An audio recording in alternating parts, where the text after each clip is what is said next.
my notes because I never know what to say. Hello, my friends. Welcome back. I'm Omar Krieg. This is the Krieg Dominion. What is this? This is episode 23 of Beyond the Frontier. Also, why is it always when I get ready to do this opening bit, I have the burst? This is episode 23, Beyond the Frontier. Leave all else to the gods, part 3. With me tonight are, of course, Rodance, once known as iPhone for some strange technical reason, but now we fixed it. Luke, and of course, Kane, who I hate absolutely and most viciously and thoroughly with every bit of my being and every atom therein. I'm here to bring balance to his otherwise perfect life. No, my life is not perfect. If anything, you're balancing out how absolutely trashed it is. I don't know what I'm trying to say. I'm trying not to cuss too early. That one almost came out literally before a full minute. Most of Omar's talking is just beard envy. Anyway.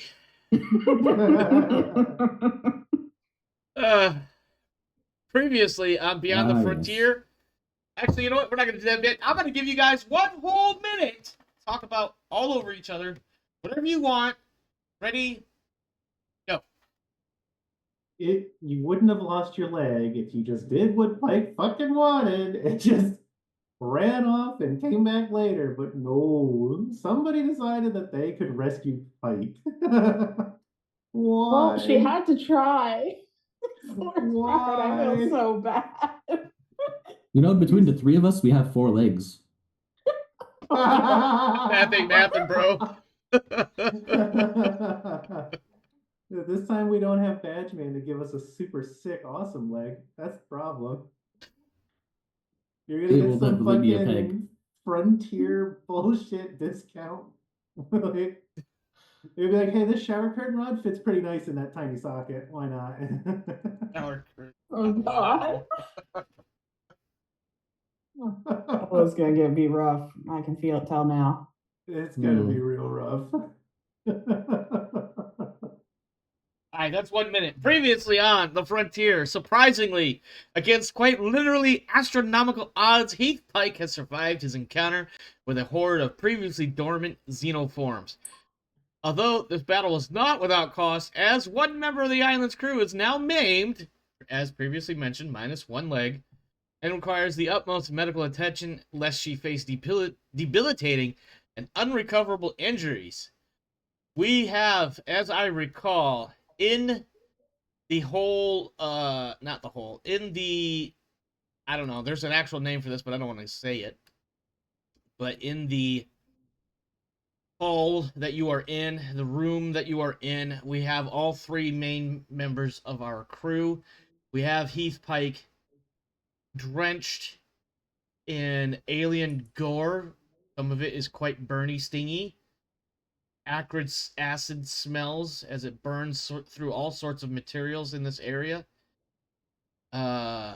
We have Captain Warren, who previously was minus 1 leg, but now has 2 working legs. Only one of them is human, though.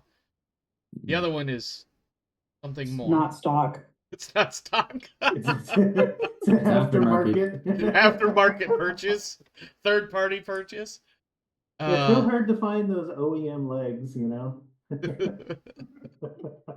And then, of course, we have Octavia Westcott, currently in some sort of barely stabilized, barely alive. In fact, I'm pretty sure she's still broken, now that I think about it. No, I picked her up. Okay. Remember I did the rage heal? I don't remember rage heal specifically, but this does not surprise me, Eddie. Also, I'm not sure if that's how rage works, even in D&D, but I digress. It's not a The spell. Pike Doctor. The Pike Doctor? Oh my god. So many Should we things. save Pikeable care? Alright, so I leave the floor to you, even though this floor is littered with dozens of alien parts, and some of them are still on the smoky, stinchy side. I leave the floor to the 3 of you to figure out what you want to do from here. I believe the severed leg has been recovered. I could be wrong. Yep, it may still be out in the battlefield. I recovered. I'm pretty the leg. sure the severed leg will not actually go back on due to the type of damage that caused the severing. No, this is It's not one of not those you gonna- could just glue it back on sort of things. Yeah, it's definitely not going back on, but Pike isn't leaving Gonna need anything some- behind. It's gonna need some filler if it needs to go back on somehow. Just use a bunch of ramen. Yeah. Oh my god.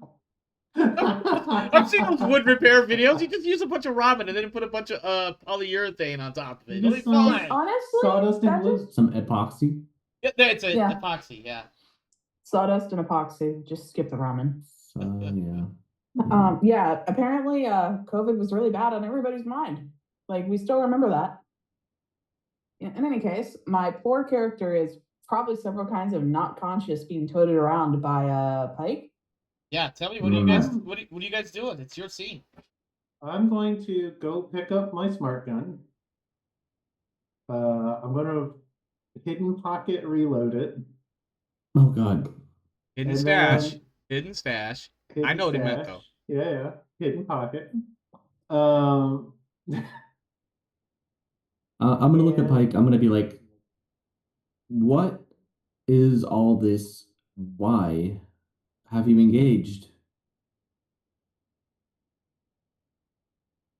He just points at. He's gonna point at the leg where he's like, put the leg down. I guess. What started all this? I didn't think they're gonna be on this planet.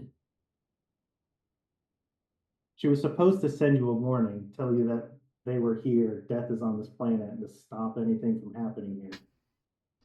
Well, I got half of that message.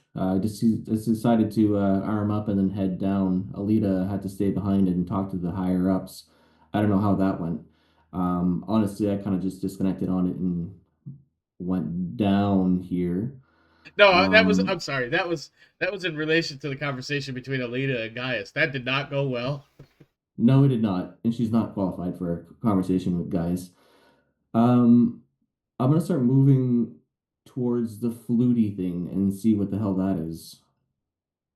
Oh, the hologram projector. Yeah, because I saw that when I moved closer to it, didn't I? Like the Yeah, last time. yeah. You. Oh, I forgot. You guys have. Maybe no. Did I turn off? I'm still shoved in the other room. I'm not. I don't think we're honoring the battle map right now. We're in narrative. No, you're in narrative time. There's no fights going on. I'm just the only dramatically moving my living character. the only living Xeno went well, Jesus, I can't even say it. God damn. The only surviving alien went burrowing away down its hidey hole tunnel. Yeah, I'm gonna. I see. Like, well, you go and look at the pedestal with the hologram and all that. Pike's not actually that interested in the hologram, to be real. Well, No, you've seen it no. twice now. I mean, you've Yeah. watched it too much. You have to wait a few days before you might have interest in watching that movie again. Yeah. Oh, He points into the room where all the bugs came out of, and he says, "There's more. There's more of them." okay. I reconnected again. I dramatically disconnected at some point. Okay, so Pike Yeah, probably Pike- distracts you from looking at the giant hologram generator and go, Okay. there's more of them. Yeah, I point towards the chamber that I was that with the like door that's been blown out by something. Okay. And I say, "There's more. There's more of these things. I don't know how many." All right. I'm gonna look in there and say, is it wall fucking its way through here somewheres? There's a Yes. hole in the back of the chamber. Yeah, There's there's been some a tunneling. hole roughly here. Hmm. It's large. You could probably drive something like a school bus through that fucking. It's a large hole, and it goes for several hundred meters through the underground. I mean, you could only see probably 100 meters, maybe 200 meters, depending on what kind of light source you got. But it definitely goes on for a while. The worst part is it's a single file line. If it comes up to us, one of us dies no matter what. I mean, I could give you a point of stress just for looking down this hole if you want. Yeah, he Hmm. needs it. He deserves this. Yeah, go ahead. Take a Okay. point of stress, Luke. Thank you. I'm just gonna accept that. Thank you, and not getting more. Hopefully. Okay. Yeah.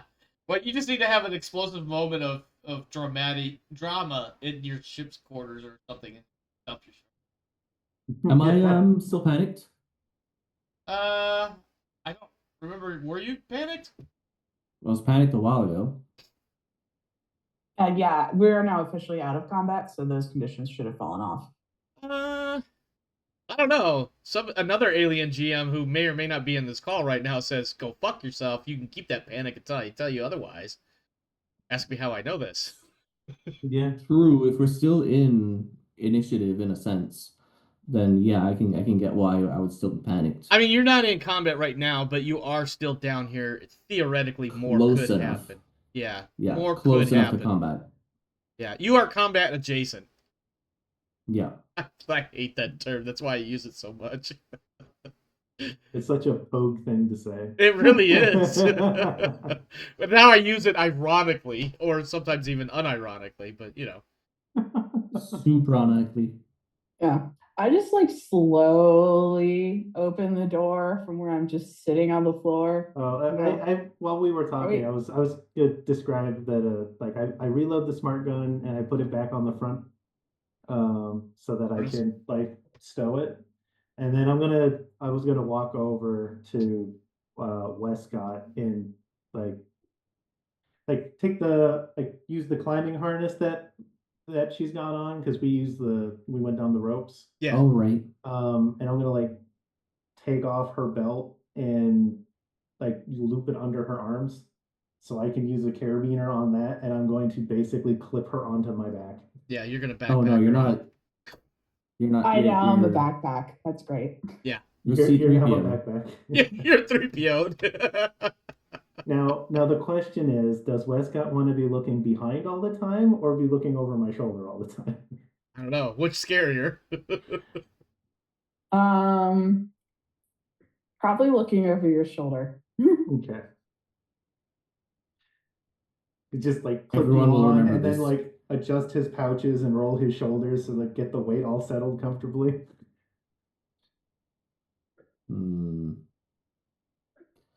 So, Yeah. I think the give me a most second. Mike I would do is I would reach around to the front of your vest and shove the handgun back where it's supposed to go. Because Okay. I have not very good use for that right now.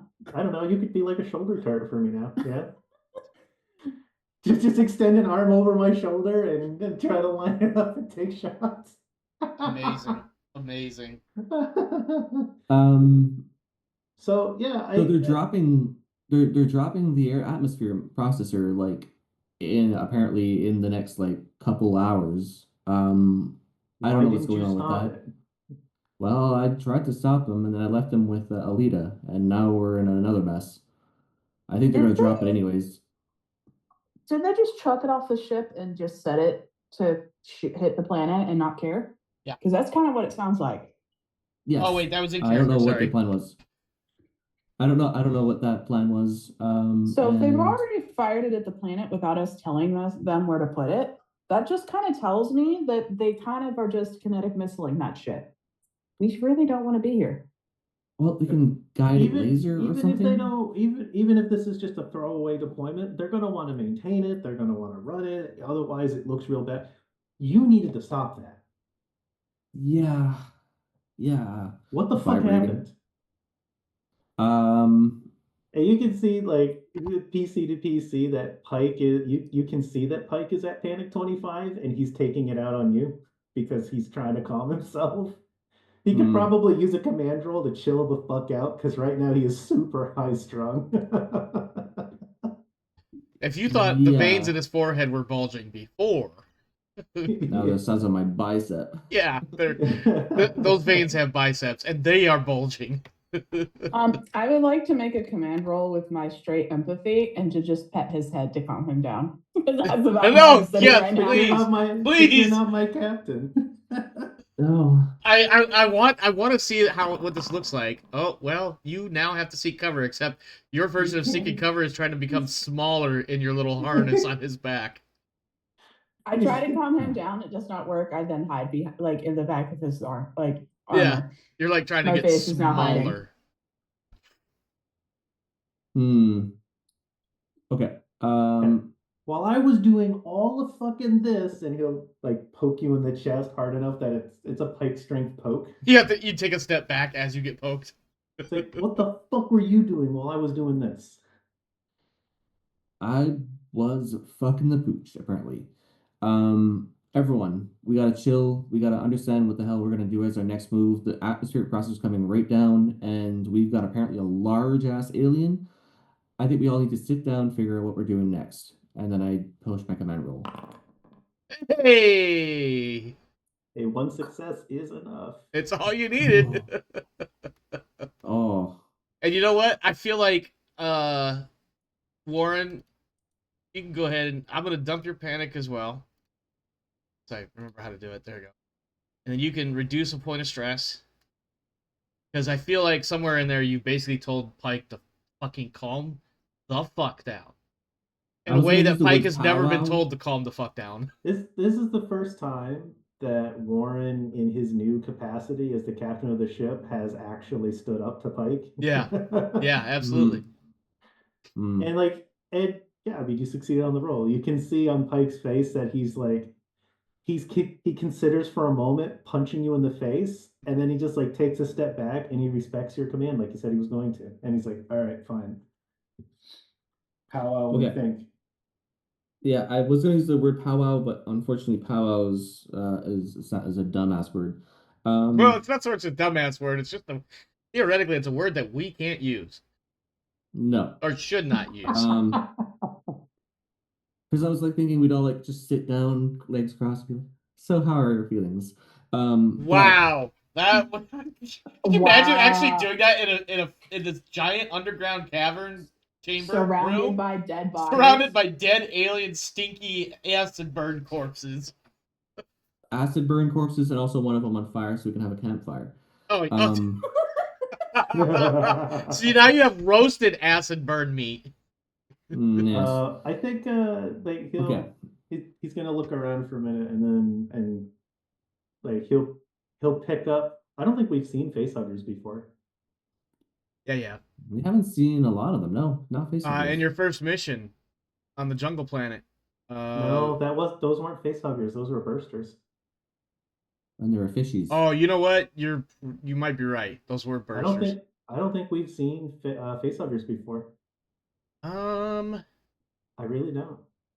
Like, I know we've seen bursters because fresh bursters were running around in the jungle ship. Yeah. And then those Blackguard, that one insane dude had a chest burster. Yeah. I don't think we've seen facehuggers. I just think we've seen facehugger byproducts. You might be right. What is that? I feel like there was a facehugger somewhere, but also it was Pike in the middle of a rage out. He obviously wouldn't have given two shits if it's a facehugger or a tiny chest burster or not. He was killing it. Period. Chest bursters are really difficult to kill, I'd imagine. He's gonna pick up one of the. What is that? He's gonna pick up one of the facehuggers that he bludgeoned another one to death with, and he's gonna hold it up by the tail to Warren. There's new bugs.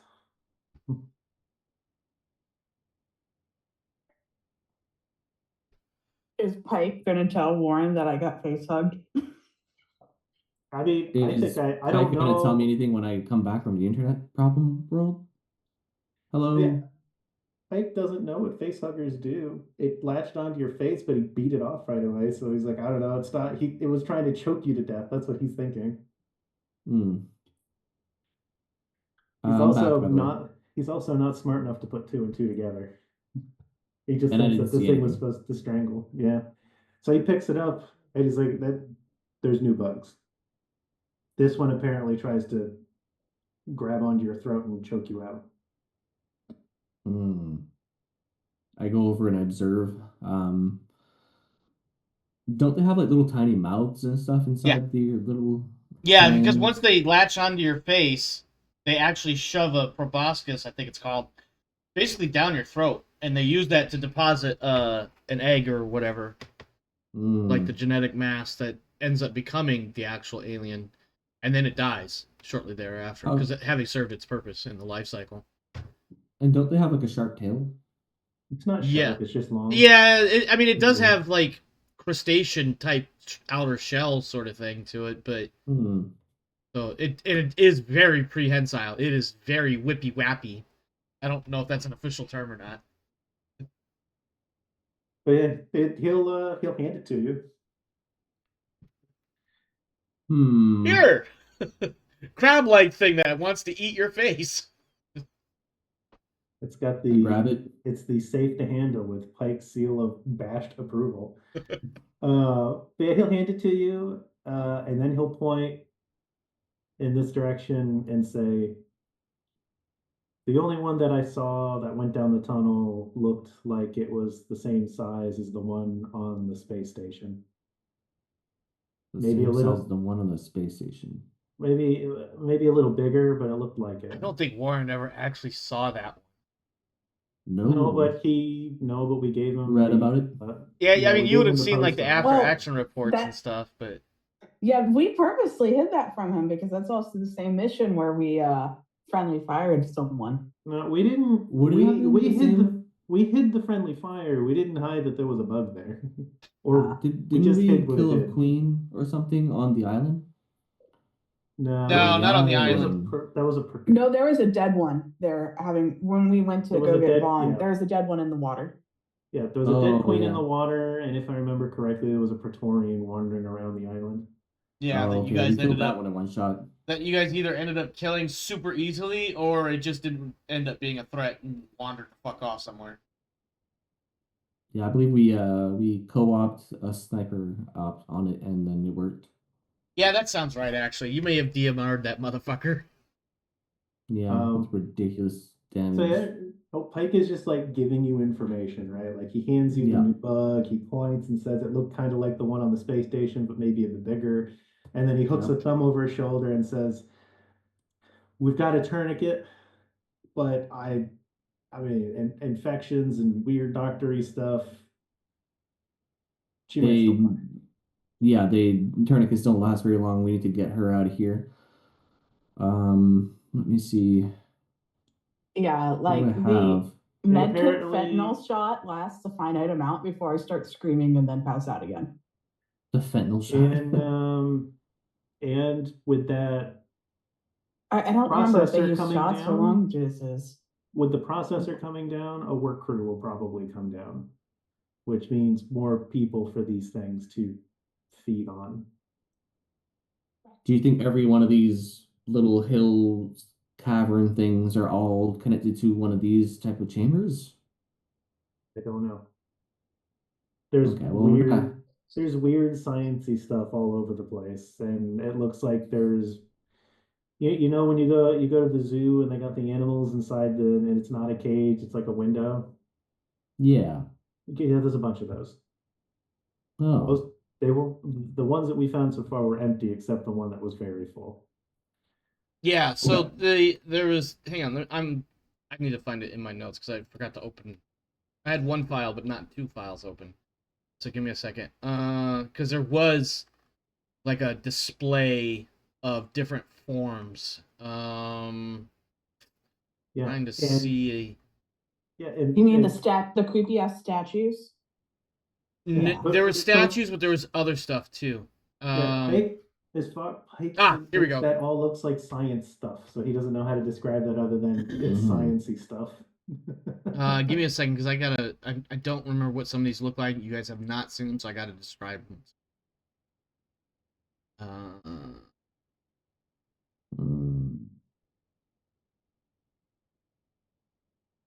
Let's see.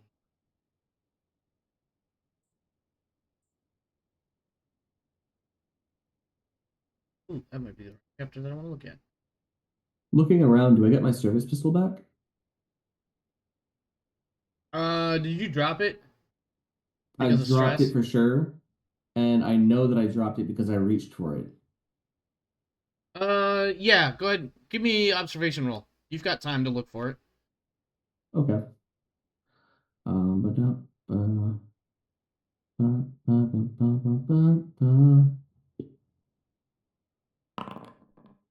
Yep, you find it. It takes you a few minutes, but you find it.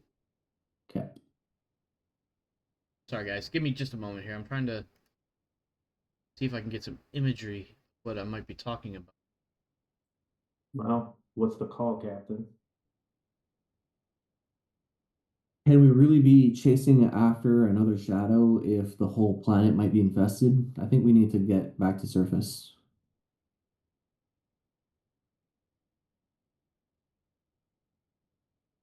I'm open to suggestions, Westcott, Pike, We but either that's need pretty much to what we got.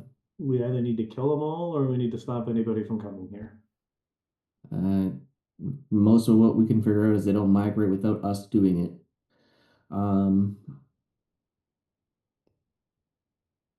We're gonna have to head to surface eventually. You don't have Westcott's not enough gonna. ammo, and we don't have a cell phone signal. Yeah, we gotta find out what. At least, Westcott, you said that you had a repeater or something. Yeah. You've seen the shitty ass messages that the repeater got up to the surface, which is why Yeah. there was a problem. Can we just go back to the Would surface? Could we go back to the repeater and see if we can get any messages from them? That's like walking 3/4 of the way back to the surface. Okay. If I get I her don't up want to to this, climb a rope. you don't have to climb a rope. Climbing a rope would be very difficult with one leg. You don't have to climb a rope.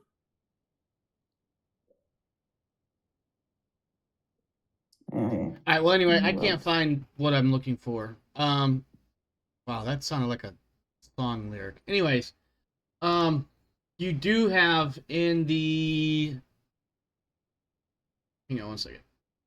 Raised 3 meters above the display floor. This walkway gives an excellent view. Yep. All right, so on the display floor, on the map, it says display floor. There are several transparent display cases and cubicles elegantly arranged around the ornate pillars, and they are filled with various genetic creations. I can't give you the names of these because you don't know what they are, and I can't find good information as to describing them. But imagine at least a few of them are some sort of cross between humanoid and or human, and varying forms of the Xenos and other weird alien abomination type shits. Nice stuff.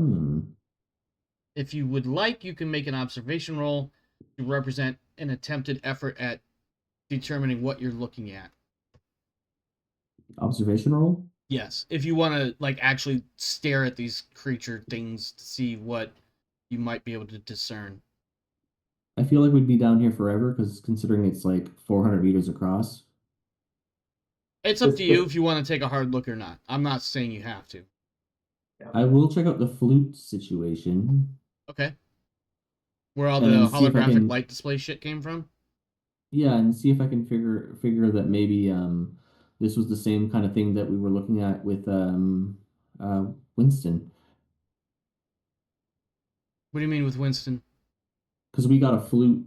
There's no flute at the panel. It's just But you know what? when you get close You know what, to Warren? If you're gonna look at that, give me an observation roll, and I take a +2 on that because you remember the flute. Yeah.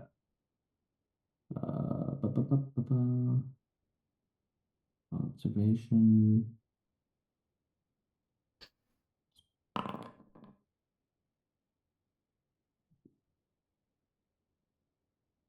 Would you like to push that? Sure. There you go. 3 successes. Okay. So you remember from the video that you watched when you first came in here, and it had initially stunned the Xenos as they were fighting with Pike. And you remember, however it is that you remember the flute that you picked up from that one mission at the starport long ago. You remember in the video or holographic display that the aliens that you saw, these tall, kind of muscular humanoids without any hair, they had these flute-like instruments, and they would use them in conjunction with various control inputs on the dais there to record information, upload information, display things, etc. And in that video that you had watched, one of the things that they had done was they basically used music to effectuate things, to cause things to happen. And I'm going to reread even though you don't actually get the video again, but for memory's sake, I'm going to reread the narration bit for that video. Your eyes are assaulted by the sudden blue glare as glowing hieroglyphs flood the air before and around you, spinning and swirling, dazzling your mind and your vision. Around these arise tall figures, human but not human, chiseled as an ancient statue but graceful as a ballet dancer. You watch as they take up their instruments and play a hypnotic tune and wonder as a horseshoe-shaped vessel rises from the floor, spinning upwards and away, followed by another and another. Eventually the music stops, the figures laying aside their instruments to watch as one last image of a vast spinning structure before a beautiful beclouded planet slowly fades into shadow. Effectively, what you watched was how they operated this dais and these controls here, and part of that process was using the flutes and their music. But what you also noticed was ships, these horseshoe-shaped ships rising up into space, and eventually some sort of orbital structure around a cloudy world, a beautiful green, blue, clouded planet, and then eventually it fades into shadow as they move away from it. Okay. And again, just to be clear, this doesn't play now. No. But this is a memory of what you saw when you first came in here, and you're looking at these controls now, and you're starting to realize that you've actually learned something here. Is that music is a key instrument, no pun, in how they operate and how they exist as a culture. Whoever these tall, chiseled, hairless people were, which we, the players, know they were the engineers. Yeah. Totally. I'm kidding. Okay. I'll leave it at that then. None of the equipment basically is there. We don't have the flute, but I would have remembered that. Okay. Yeah, you probably remember the flute that you picked up that ended up being turned in with all the other evidence or intelligence from that mission. But you also remember seeing these flute-like instruments that were very much similar to that these tall alien people were using. And then you see these other alien forms in these display cases. Basically they're floating in some sort of fluid, probably some sort of preservation fluid. Okay. But they are disturbing, to say the least, because some of them, they look like a cross between either humans or those humanoids that were in that video. But also buggy. And different types of other types of alien creatures, including some of the Xenos that you've seen already, and others that you just don't know what they are. You've never encountered them.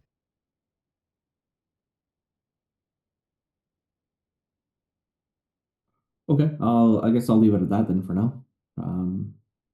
I hopefully have taken some videos and stuff like that with my PDAT. Sure, we can argue that between your PDAT and the body cam of Pike and his murder spree. Yeah, I probably have something similar because of the flat gear and stuff that I grabbed. Sure, that's arguable. Mario, whatever. We'll just work it out. I will point out that intermittently throughout all of this and at irregular intervals, your radio does attempt to pick up a signal as though somebody's trying to send you a radio message, but it's not getting through because you're deep underground and shit. But you know, so every now and again you get a burst of static that doesn't make any sense. Okay, then we probably need to start heading to surface. Because don't let me stop you. Don't let me stop you. This is y'all's show right now. Yeah, Pike looks upset, but he doesn't say anything. He just nods. And gets ready. You really want to kill that thing, don't you? I think he's gonna kill somebody if it doesn't get killed. I mean, Westcott is 30 pounds less than she would be. That's a big leg, man. Also, I Do don't you know how much a leg understand weighs. just how?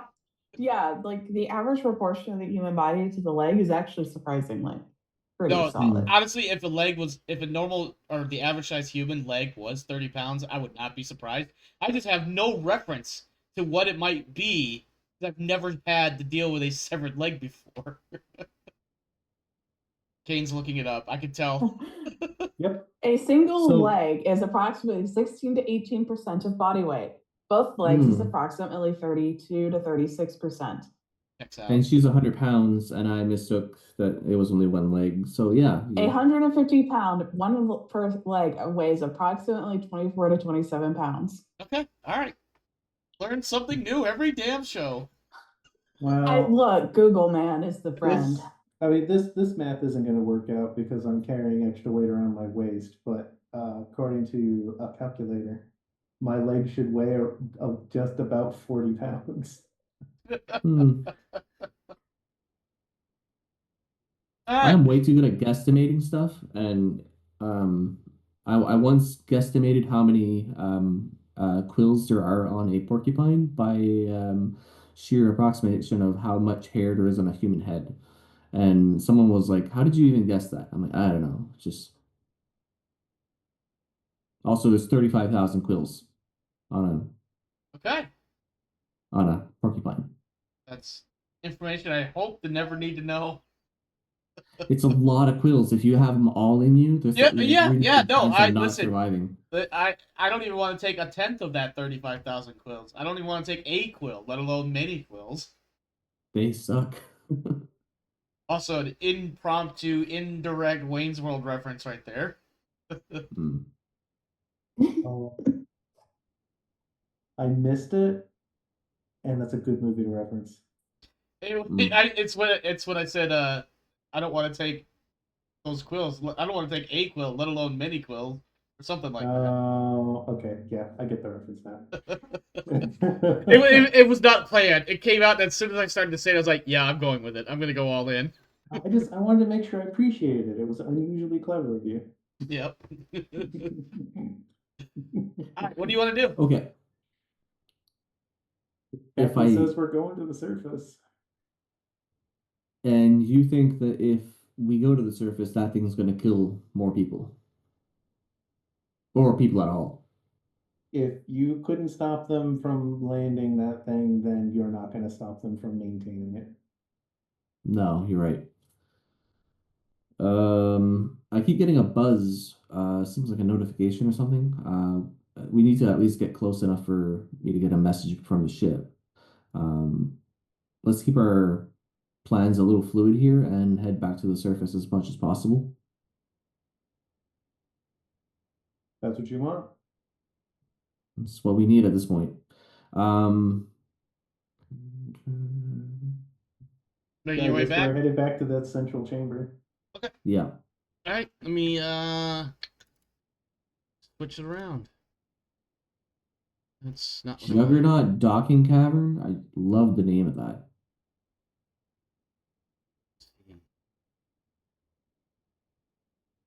I don't remember which one it is, so give me a second. No.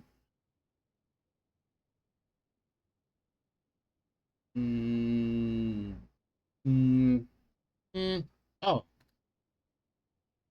This one. And yeah, that'll work. And I need tokens so you guys can Sort of see. yeah. Oh, that was the right one. Warren. That's the Warren. Westcott. Pike. Did Pike actually make it on there? Yes. I can also only see where I'm at. Yeah, I'm Because it's getting only there. 100 meters. Changed in the scene configure lighting. Oh, that's true. With the map scaling. Yeah. How about now? Can you guys see now? God. There we go. All right. So yeah, this is When you go towards the Juggernaut Bay, that's where your rope is hanging down from the next level up. Mm. So that's where you are now. And no, viewer, consummate viewer, I'm not going to switch it over because we're not really much to see. It's not like we're going to be making a lot of combat rolls here. Beautiful. Actually, you know what? I'll go ahead. You know what? I will go ahead and switch it over. There. Happy viewer. I did that for you, viewer.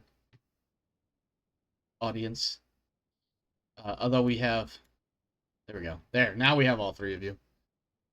I mean, there's nothing really special here. And I will, in fact, if anything, unless you guys have a different idea of what you want to do, I'll just go ahead and scoot you right up into there. And now you've got the rope that everybody's been using to get down. You know, basically you got the rope up to the next level of iris door portal thingy. Mm-hmm. As you get to this point, Warren, your radio signal does connect. Mm-hmm. And for about 14 seconds between you and Pike and Octavia, whatever recording devices you guys have had, there is buffering sounds. I don't know what exactly that might sound like, but humor me. Because it is the future Space 80s. So there are buffering sounds of some sort, kind of low-key, as information is transmitted both up and down to the ship, from the ship. And you get, after a moment, you get Alita on, and I'm not going to force you to play her and yourself, but basically she wants an update, and also she needs to be able to give Gaius something because he is quite adamant about you guys checking in, and also reports that the atmosphere processing station has arrived. And if I remember right from last week, or not last week, but the last session, something like 120 kilometers west of your current location, maybe a little bit further. I don't remember exactly where we put it, but yeah. Yeah, we put it where they wanted it. Yeah, because they became super adamant, and some of this information is being relayed to you from Alita as well. They were like, no, stop what you're doing. We're doing this. Receive this motherfucker. And here it comes, and it's down. And I believe it was like 100 or 150 kilometers west of your current location. I forget the exact distance, but still, because I remember this, and this is the funny part. I remember Rodance saying something like, "I wonder what the average movement speed or run speed of the alien on the ground is." And I said, well, it's not the same as the Eastern or the African swallow or something like that, because I made a Monty Python reference. Yeah, a laden African swallow or whatever. Yeah, African or European. I feel like Pike's radio makes a bunch of weird noises as it fails to synchronize because it's not the same as the equipment used by the rest of the crew right now. It's just like gets a bunch of error noises. Well, your stuff was set to update with the repeater that you guys left on the surface, though. Oh yeah. In order for it to keep everybody apprised of whatever may or may not happen down here prior to you going down. Just only audio. He basically just held the mic down on a common frequency on the repeater. When we dropped off that footage, he physically downloaded it and left it in the truck to be found. Okay. Yeah. He does because the stuff isn't the same production as all the stuff on I got you. ASIP, ASIPs versus Singars. I got you. Yeah. Like everyone else is like, oh, it's the download noise, and Pike's like, what the fuck is that in my ear? It's obnoxious. Even though I believe, if I'm not mistaken, the only difference really between the ASIPs and the Singars is mostly generational. And generation changes enough. I mean, yeah, there definitely could be enough changes over iterations. It was so weird. I spent most of my career ham-fisting incompatible technologies that were basically just newer and older versions of the same and trying to force them to work together. It was awful. Yep, let me see. Kick 13 versus the ANCD versus what came after the ANCD? Now I don't remember. It was something similar to the ANCD, but it's well, you can go back even further. We kept a Koi 18. I don't know what that is. Paper tapes. Oh my god. Paper encryption tapes. Oh my Mhm. god. You had to you had to connect your koi to your kick in order to be able to put it onto something, in order to be able to store it electronically. Oh my god. I just remember the ANCD, the little black box that it was, and the stupid little data cable, and how you had to have them handshake, and 9 out of 10 times the handshake would fail. Mm-hmm. No, I Anyway. remember I went to the it was years and years ago while I was still in. I went to the National Cryptographic Museum with my dad because he was like, "Oh, this will be exciting. We'll see cool stuff." And then I looked at the shelves and I was like, "I actually know how to maintain almost all of this. This hurts. Some of this I can't say which pieces. Some of this is still in use." Oh God. Wow. Anyway. Yeah. So So you we are I back need know a up. cryptographer. What's that? Pike's gonna look at Warren and point at the rope. You're lightest. You should go first. Yeah, I do have a lot of aircraft aluminum attached to me. I have 4/5 of another person. My 4/5 outweighs your 1/5. Get up the rope, fatty. Mm, Yeah, if this is going to fuck with the anchor and drop it, you'll be trapped down here alone. So you should go first. aye, aye, gunny. And then I go up. I love how you put a little extra salt in that statement.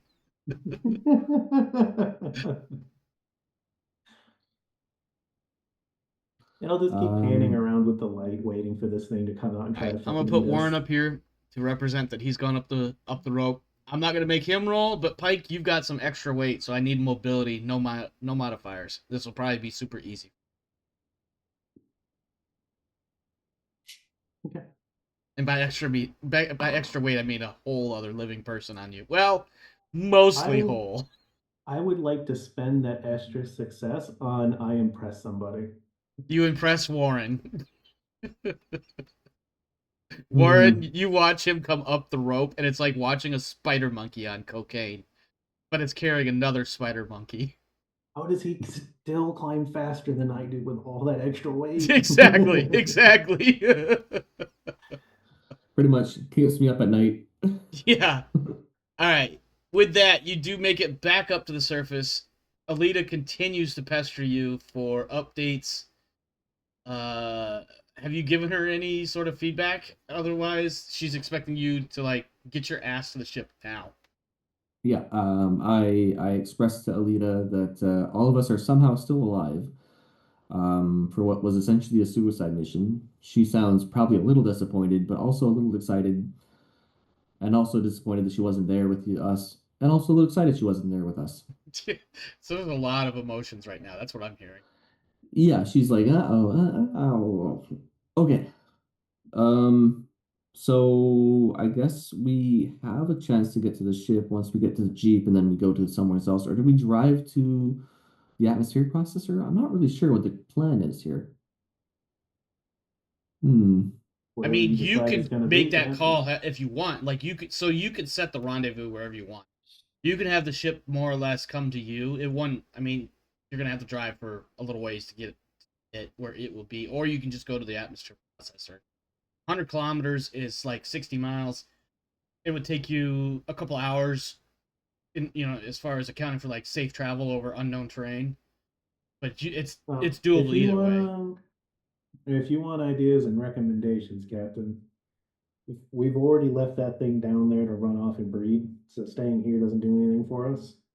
Mm-hmm. If you don't want to take any chances at that tower coming down wrong and then blaming you and just calling it a day, then we should probably put the guidance beacon down before it lands. But Otherwise, she needs to get on the ship.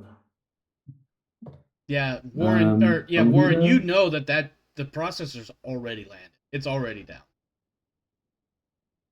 I don't know if you've had a chance to.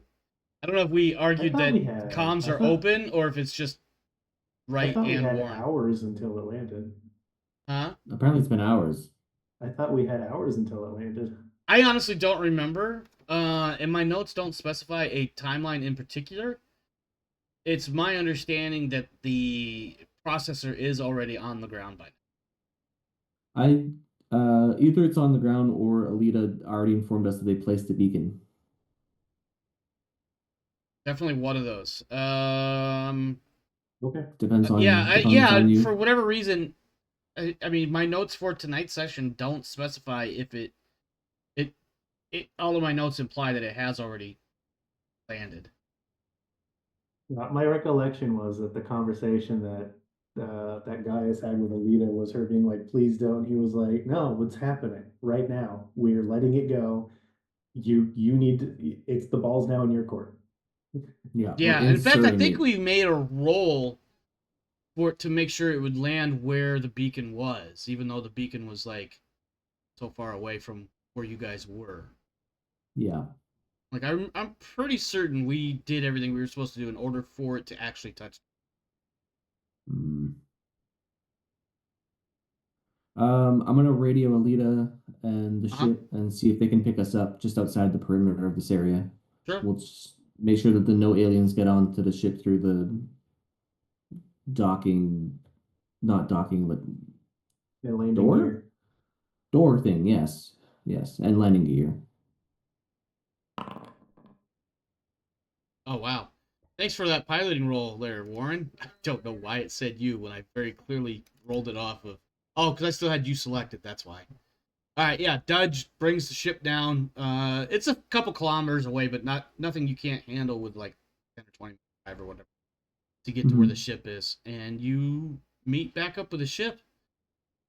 As soon as you come aboard, and probably, in fact, there was some, like, communication between the ground and the ship in order to give people like Lakota, for instance, a heads up. I would have called. Look, I would have called in preparation for one casualty. Yeah. So as soon as you guys get the jeep to the ship, Lakota's already in med bay, frantically trying to put tools in place so that they're ready to grab as you bring in Octavia. Nina and Finn are both nearby, absolutely grandmothering right now, clutching pearls, wringing hands, worried very much, and also giving Pike the absolute stink eye. I don't think he notices. He's busy. Oh, he wouldn't give a shit. It doesn't matter if he notices or not. We just know he doesn't give a shit. But they are absolutely stink eyeing you right now. Sure. Like, normally he does notice these things and he just doesn't care. But I think right now in particular, he doesn't even notice because he's checked into something else right now. He's gonna take her. He's not taking any of his stuff off. He's taking her straight to. He's gonna carry her to medical. Okay. Once she's in medical, Rodance, I'm sorry, lights out. As soon as she sees you, as soon as Lakota sees you, there's like, she goes about as white as a person can possibly get because she's like, oh shit. And then there's probably like questions as she's like trying to hook you up to like IVs. No. I have Pike lean over, opened up the nice med kit, and give myself the nice shot that knocks me out. Yeah. So yeah, she starts to do everything that she needs to do to like sedate you and prep for surgery and all of that. There's questions about where's the rest of the leg and what happened. Give her the leg. Yeah. And then she's like, I hate to make this joke because it's so gruesome in some ways, but like she's realizing like attaching this leg is far beyond her abilities, even if it were feasible. But she's like, but then she starts asking like also like, what happened? What caused this? And if I remember right, it was not just acid that did it. Or maybe it was. Ripping and acid. It was acid. The critical of the lost leg was from acid damage while she was unconscious. Okay. All right. So it was. So yeah. So she's just like, she's horrified. Pike is like, is she like, obviously she's got clearance. Obviously she's having a feel about this, but is she like keeping her clinical shit together? She is, but it's obvious that this is like beyond what she was expecting. And certainly more than what she thought might happen on a mission like this. And it's not so much the leg severing, it's the acid burning that caused the leg. Like that sort of damage is quite a bit. If you so Pike is very short. He's very clinical. He's as precise. Like he's precise. He's not putting any emotion into what he's talking about. Like he is giving her she asks a question, he gives the shortest informative answer that he can to keep things moving, but to give her what he would give a medic. So Yeah. like, what happened? Exposure to acid while unconscious. Yeah. Like, he's just trying to keep it short, keep it simple, not add any extra details to get her to ask questions that aren't related to the injury itself. So that she knows what she's dealing with. And he gives her, like, it was this long ago. This is the treatment that I gave, and it's not much. It's what I Yeah, it could was a do. tourniquet and like some nap relief, some shit, I'm sure. Yeah, here are the drugs I juiced her with. Yeah. Okay. Yeah, and then she gets Octavia more or less seduced and restrained and isolating the area that she needs to I work don't on. think seduction is the way she would handle that. What's that? You said did say seduced. That's her stress. That's her stress reaction to all of this. All right. I'm pretty sure she Sedated. was. Let me be clear. Sedated, restrained as needed, and then the isolating of the area that she needs to work on. That's what I was trying to say. If anything else came out of my mouth, I apologize And there's wholeheartedly. and there's only Hilariously. one conscious person in the room for her to seduce. That's not cool in any realm. But yeah, no, she gets Octavia under, puts her under and starts isolating the part of her leg that she needs to work on, which is pretty obvious. And then she starts shooing everybody out. Get out, get out, get out. You're not clean for this. You're not scrubbed. You're not sterilized. Get out. If you don't want her to freak out, I need to be here when she wakes up. She's not going to wake up for a while. I can assure you. I will I'm let just you telling know you when now. she's out. Go, get out. And this is where she starts getting, like, quite more assertive than you've ever seen her before. This is her bailiwick. Trying to decide what he's gonna do here. Yeah, I know. I'm really curious. Do you punch her in the face? He's not gonna punch her in the face. He needs her right now. He doesn't want to accidentally break her neck. Also, she's the only medic you've got, so... You have to go deal with my siblings eventually. Yeah, I think he just looks at her, scowls, and says, "Warren told me not to fuck with this," and he'll walk out of medical. Yeah. As soon as you walk out, doors shunk. The surgery and process notifications go up everywhere, including different PDATs. Like, it basically says, "Do not come into the med bay for any reason." Just for sterility. The door's locked. Sterilization control or whatever. Then he steps out into the hallway. He's still he's still got the open skin, like, acid burns and stuff, and he still has all of his guns and armor on. Yeah. He steps out into the hallway. Is there anybody waiting in the hallway for him? Ironically, Hamida. She comes up and she's like, I heard something happen. I didn't really get the full gist of it. I can give it to Wow, you that looks like real it's fast. pretty painful, dude. She starts looking around for, like, the mandatory first aid kit that has to be posted every so many feet. He like looks at the burn on his arm and says, "I didn't have time for pain." All right, come on. She's gonna be busy for a bit. I know how to throw a dressing on, for crying out loud. All right. You want the short answer for what happened down there? She gives you a look that very clearly, like, Pike doesn't need to make a wits roll on this one. He's like, no, details, motherfucker, because I know you. That's what that look says. What kind of bullshit shenanigans No. did you get into? She knows Pike. She says it out loud. She's not stupid. That's probably not. You know what? That's probably quite accurate. She says, "No, I'm sure you went on one of your little death runs or something. So out with it." No, it's not quite what it was this time. But She looks at the various acid wounds on you and she says, "Are you sure?" As she pokes one of them. Yeah, no, that's. I didn't go looking for trouble. We found trouble. That's trouble. Certainly a way to put it. Still can't believe you only took 2 points of damage. And yeah, he's like, so as he sits down wherever it is so that she can do the bandages, and he's like, remember what I dragged out of the jungle? Yeah, I remember that awesomely terrifying thing.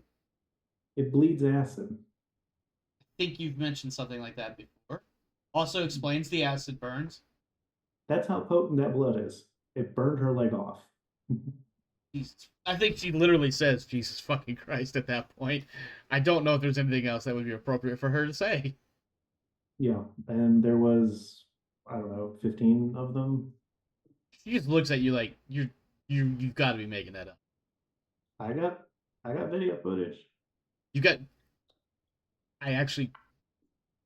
You see, like, there's the analytical part of her brain kicking over all of a sudden, right? Like, there's the just vague or nondescript communication or conversation that she's having right now to kind of occupy your brain as she pokes at you and stuff, which clearly is unnecessary because you just don't feel pain, you weirdo.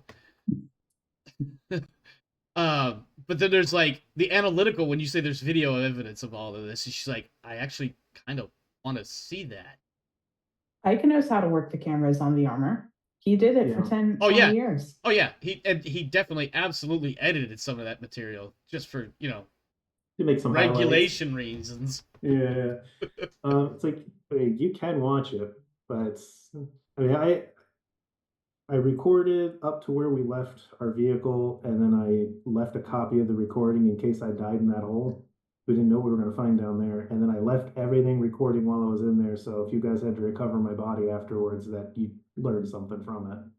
All so right, come on, we're gonna take a walk. Hours of footage. we're gonna take a walk, and she starts leading you to one of the science base ship, one of like the science work terminal type deals. You know, nice fancy 1980s Commodore type computer. She's in my lab. I made that reference. She's in my science lab. Yep. And she's like, all right, dump it. Give me the tapes. Give me the, you know, whatever it is that you freaking Marine Corps grunts use. If we download that onto the ship, then yeah, no, I'm pretty sure that means that I'd be breaching security. What do you mean? People get disappeared for knowing about the stuff that I recorded. You can watch it, but downloading it onto the ship computer is a great way to make sure we all get sent on somewhere to disappear, so the information stays quiet. I have never known a paranoid person.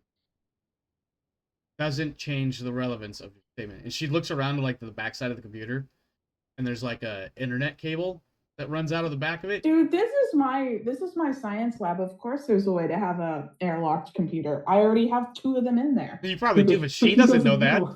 Yeah, he doesn't know anything. So she literally goes in there and she just unplugs the internet cable.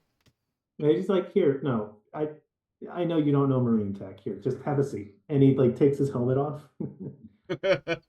I'm suddenly picturing Michael Biehn showing Sigourney Weaver how to use a pulse rifle with the helmet sitting on the table.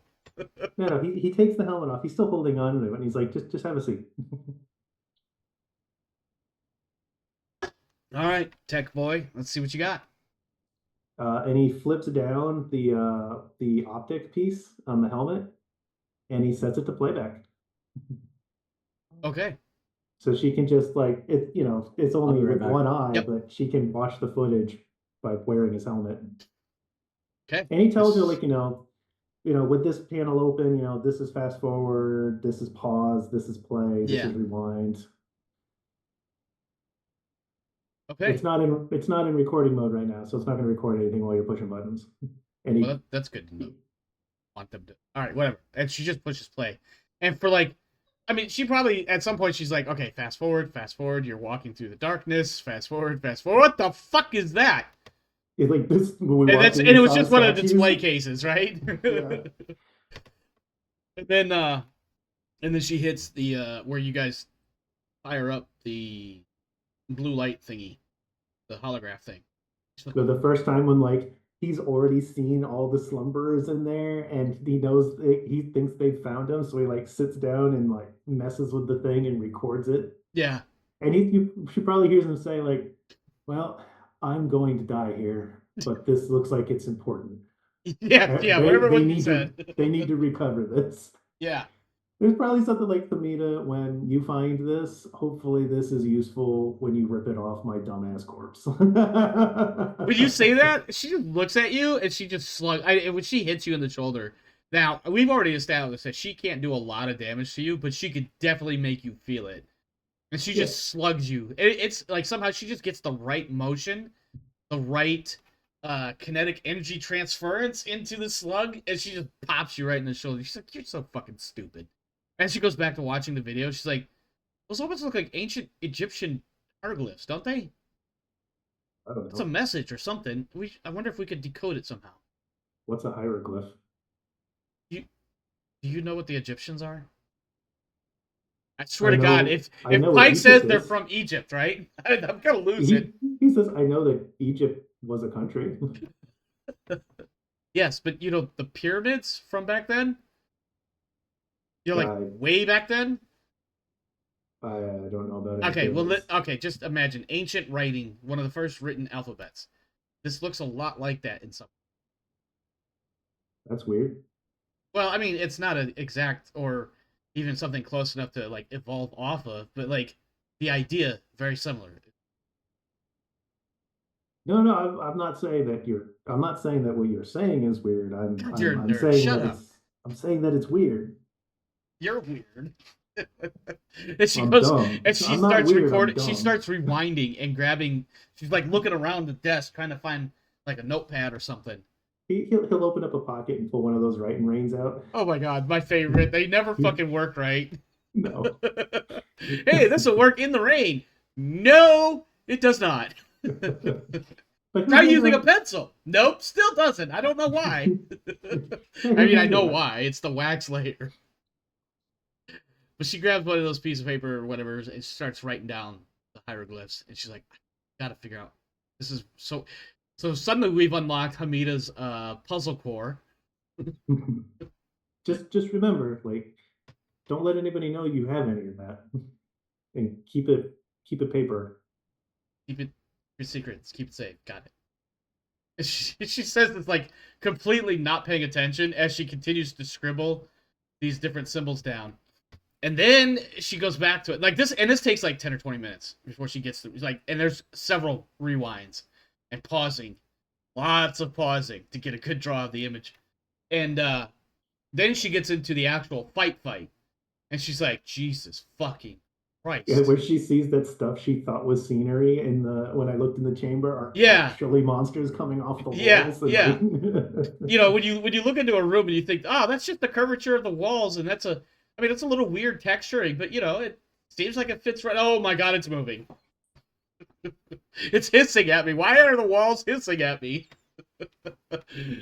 Yeah, she definitely goes through a wide range of emotions while watching this video that is several hours long, I'm sure. Finally getting up to the point where, you know, Octavia shows up. I don't remember exactly what led to Octavia losing a leg, other than obviously acid burns, but something happened along the way. Oh, she got face hugged. Oh, Hamida, I think she... Ooh, hold on. Hang on. Yeah, because I look right at it. Nope, hold on. Well, for the scene that she sees, right? I look over, like, I look down and see that, like, I watch it go through the air and slam on her face and take her down, and I grab another one and just swing down and beat it off, and then...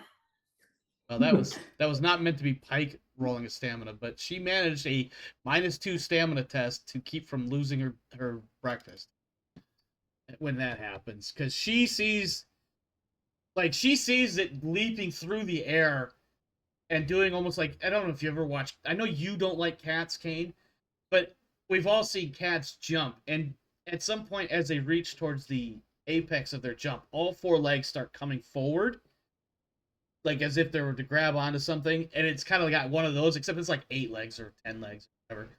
And then but she can also see the ovipositor, I think is what it's called.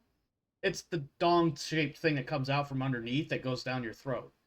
Yeah.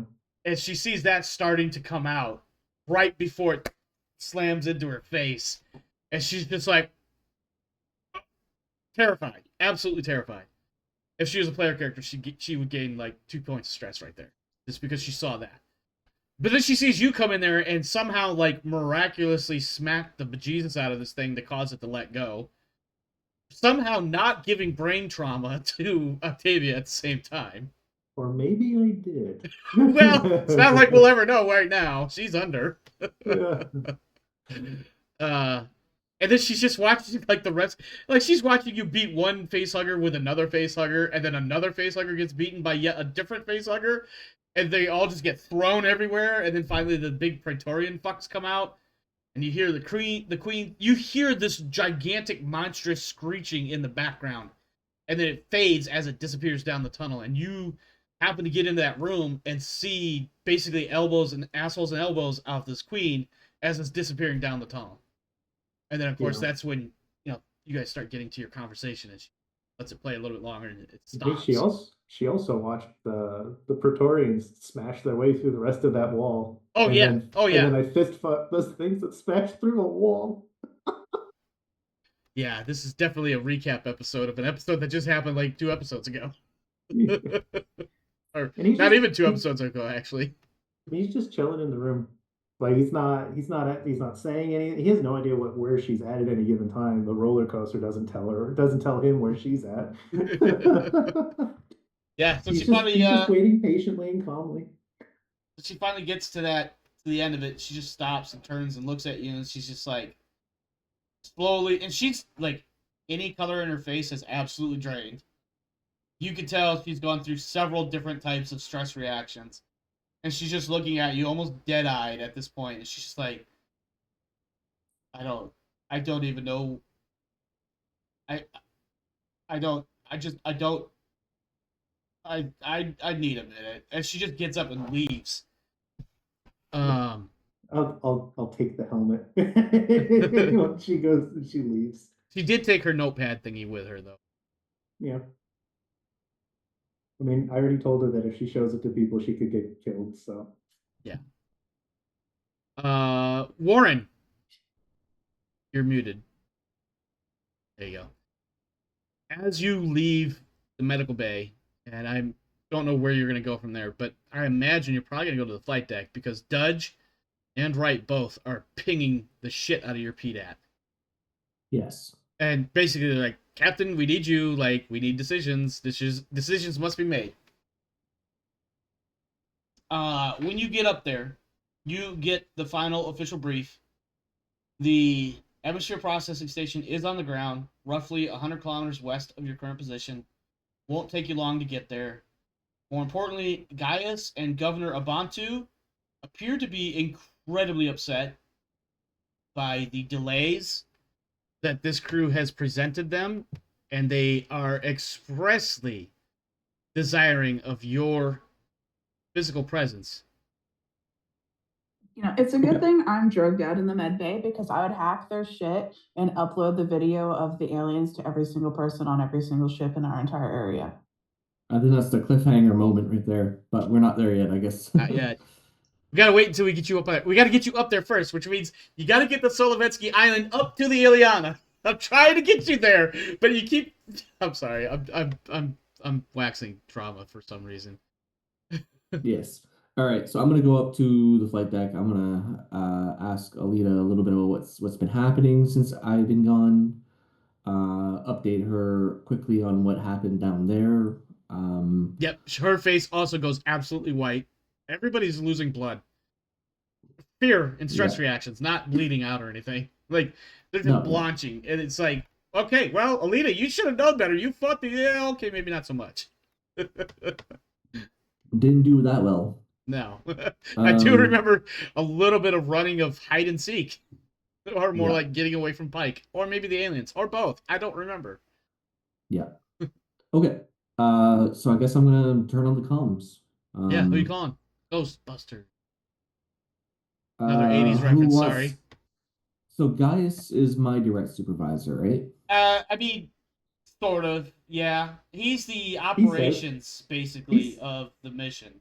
He says so anyways. Oh, yeah. Gaius does give you the, he does, what does it the kids say? He is giving leadership role. I don't know what I'm trying to say here. I don't know either. I think we're too old for this one. I am. He is also, effectively the operations officer, so he's not quite in charge, but for you and what he does, managing you and the other 3 captains and the Ileana, basically he has his fingers in multiple pies in order to make sure they all come out of the oven at the right. Okay. That may or may not have made sense. And then the governor person I've never really talked to before. Correct. Unless it was, yeah. Governor Obantu has made addresses in the past. He But never is directly. he's the leader of the expedition, but he doesn't really do much with the expedition. He's just kind of a figurehead, sort of. Okay. But Okay. he don't get me wrong. When it comes time to make a decision that he has to make, he will make the decision because he doesn't have a choice. But Mhm. for the day-to-day operations of things, that's Gaius. All right. Well, I guess I'm calling Gaius. Captain Warren. Gaius. It's good to hear from you. I am hesitant to go much further than that in greeting. I need an update. Have you received the atmosphere processing station? Our sensors indicate a safe and viable landing. Have you confirmed? The rest of my crew seems to have confirmed that there has been a proper landing of the equipment. This does not bode well. Were you not on site as ordered? Unfortunately, I was saving two of my crew member on the ground, which is going to be the continuation of this conversation, is the fact that this planet is not safe. This is troubling. It would have been nice to have had that information a few hours ago. I digress. It is, as they say, what it is. Tell me of these safety concerns. More of a fauna issue than a person issue. Um, there were caverns two of my crew members had gone to investigate.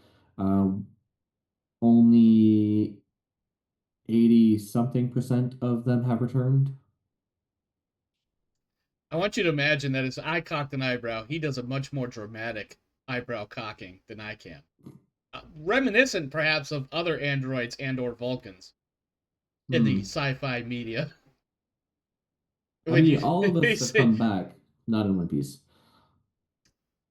You've lost personnel. We haven't lost the personnel more than they may have been dismembered slightly.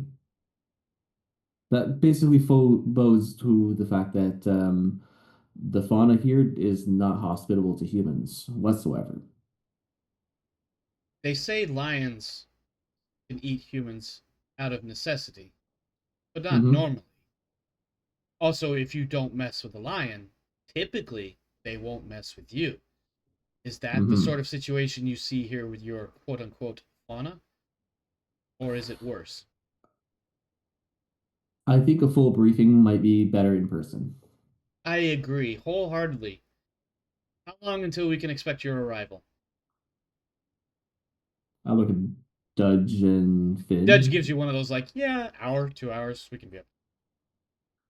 Orbital mechanics. He gives you one of those Russian phrases of orbital mechanics being what they are. Give us 4 hours to compile everything, and we'll be where we need to be. Very well.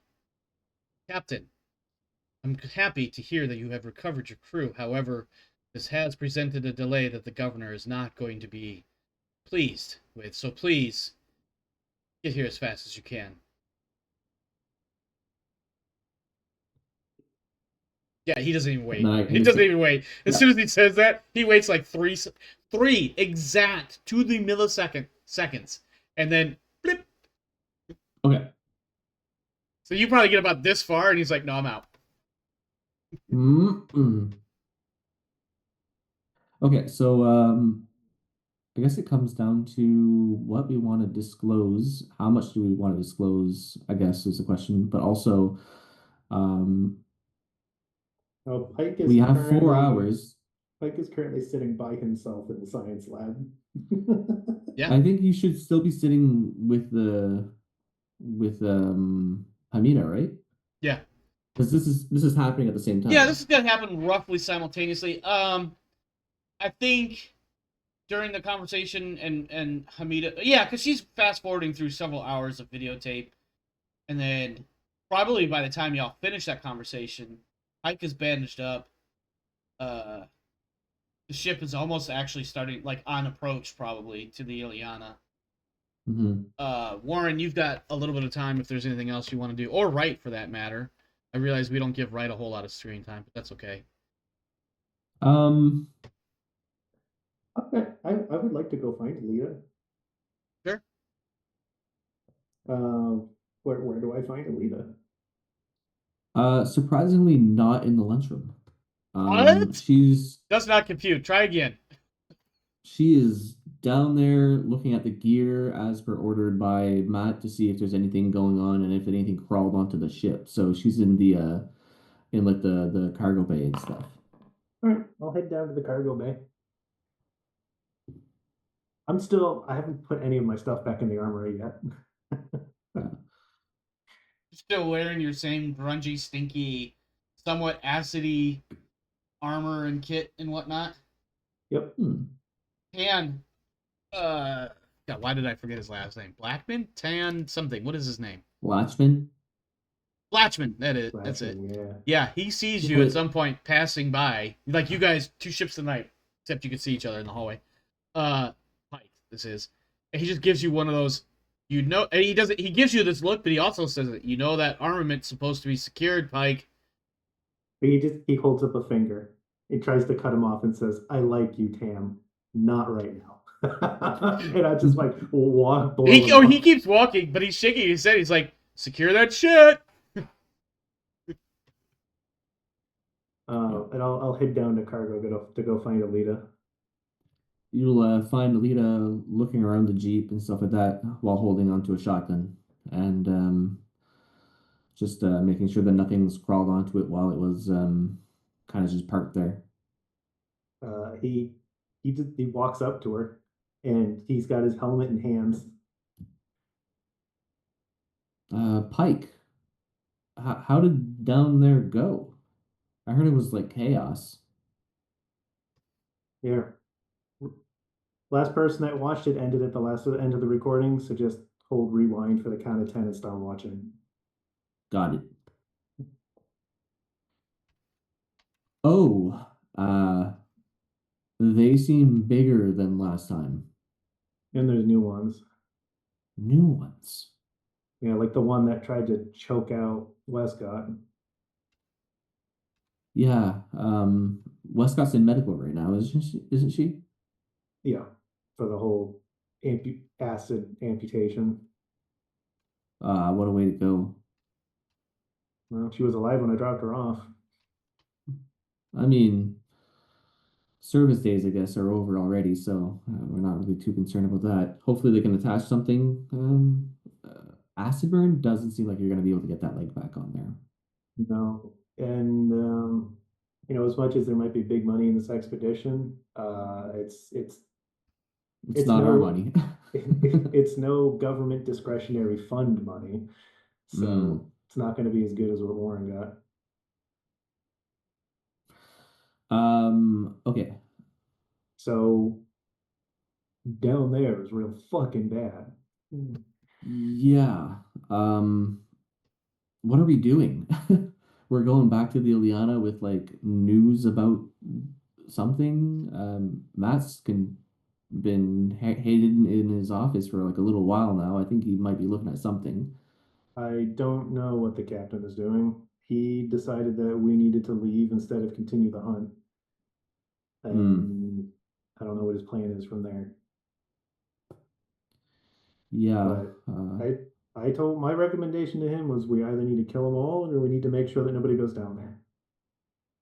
And I think neither of those things are happening. Honestly, I've been seeing him kind of fall apart lately, more than usual. Hopefully, it's going to be working out for him, but I'm sure. I'm sure whatever it is, he's fine. Yeah. Well, if he still has a job after this particular mission, I guess. I don't really understand how that stuff works.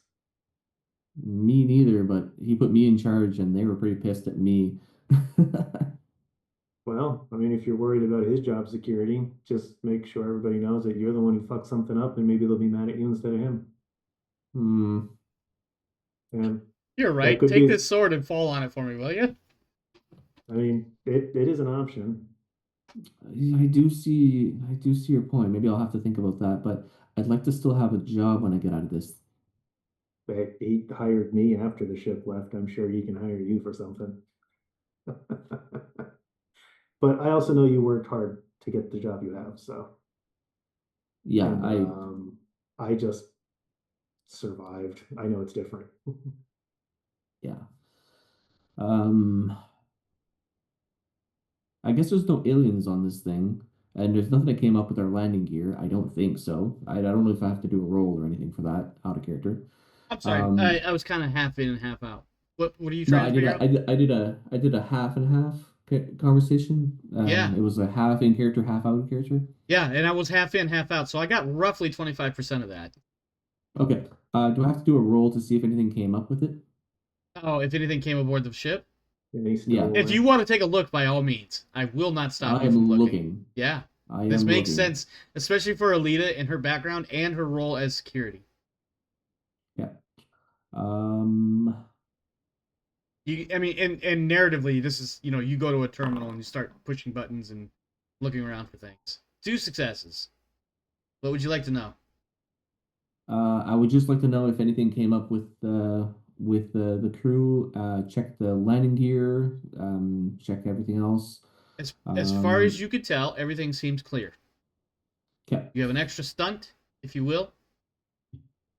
I do it fast, and then I suggest that we go see Matt in his office. Maybe Okay. he has some answers for us. All right. Yeah? Yeah. I mean, Okay. we've got to figure out how we're going to tell this. Can't exactly hide a missing leg. Yeah. Yeah, I don't know what his plan is. How's Octavia doing? Maybe we should stop by her first? She's busy. She's busy? Okay. Because I remember hearing him say that we had 2 hours before the Ileana drops, but he was going to prepare something for 4 hour mark. So I guess we have some time to kill. Let's go see Matt. I put my helmet back on. I don't stow my shit. I go see Lauren.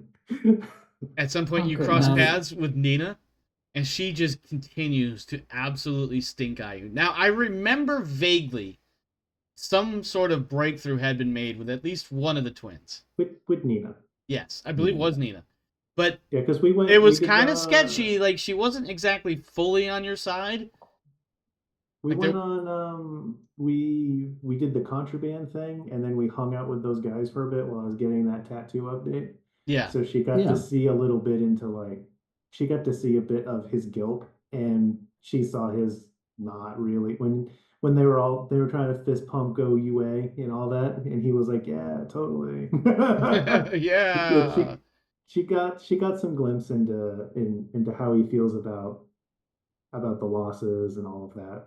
Mhm. So now, when she sees you again in passing, and she kind of stops where like 2 hallways cross each other, and she gives you room to get by, especially since you're big and you have your gear on still. But she is giving you an absolute mean stink face, and you probably get the feeling that whatever leverage or progress or gains you've made with her are probably absolutely gone right now. He just looks at her, like he'll stop, and he'll look at her and say, "Do you want to talk?" The fuck happened to my sister? Okay, you want to talk. I'll meet you in his office. Yeah. It's as he looks over to Alita. Mhm. Mhm. All right, Alita goes to Matt's office. All right. Again, And I then we really don't insert want to make you have a- talk to yourself. All right, I can like Matt, Alita. I'm already confused as to who's who. Yeah. I'll do a Cole's notes. Okay. Let's have the Pike Nina moment. Okay. And she looks at you, and she looks at your bandages, and the acid burns, and she pokes at him. She doesn't touch anything. She's not dumb. If I remember right, she's a mechanic, and she's like, "No, I know better than to touch broken shit without figuring out what the problem is." But she's definitely pointing out things. She's like, "Okay, spill it. What happened? Something absolutely went tits up down there, and I want to know what the fuck happened. Something happened to my sister, and you, sir, are fucking responsible. I just know you are. He She doesn't call you sir, but you get the idea. He points he points down a hallway and he says, "This is an airlock conversation." I'm not going to a fucking airlock with you. I didn't kill You you did last time. before. Okay, goddamn it, you might be right. Yeah, that's what he's making that reference of, like, this is some real shit, and like this is an airlock conversation. She rolls her eyes, and so hard that you think her eyeballs might pop out of her skull. Like, there's like legit anger and some grief and plenty of other emotions thrown in there as well. Like, all right, fine, fuck, whatever. And she'll follow you into the airlock, somewhat begrudgingly, somewhat dragging her heels.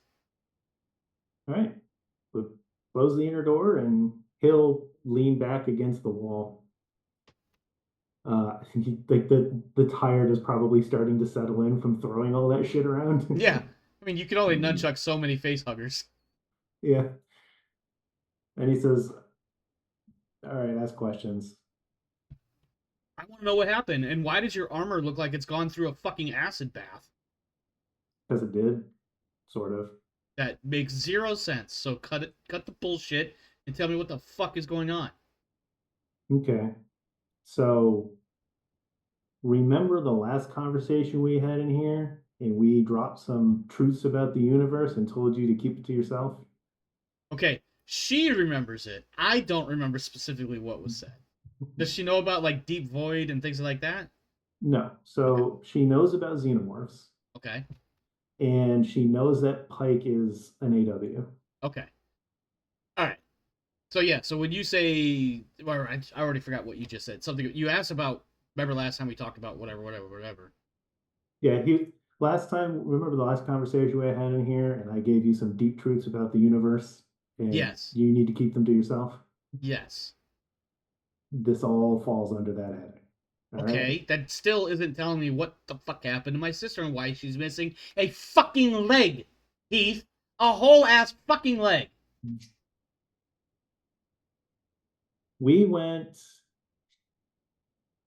She and I went out by ourselves so she could have some time away from the rest of the crew.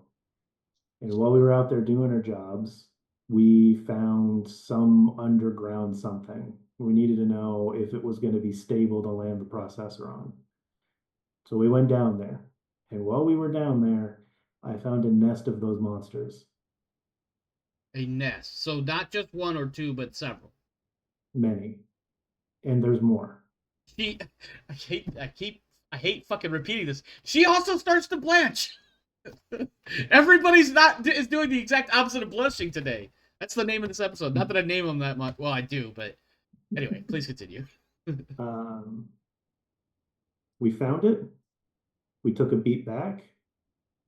I was worried about them hunting us, so I made up some bullshit to send her back to the surface and sent her on her way, and I tried to kill them by myself. She decided that even with me doing that, she needed to run there and run back and throw herself into the fight I tried to keep her away from. And I nearly died a number of times in that fight, but I fought to keep her alive. So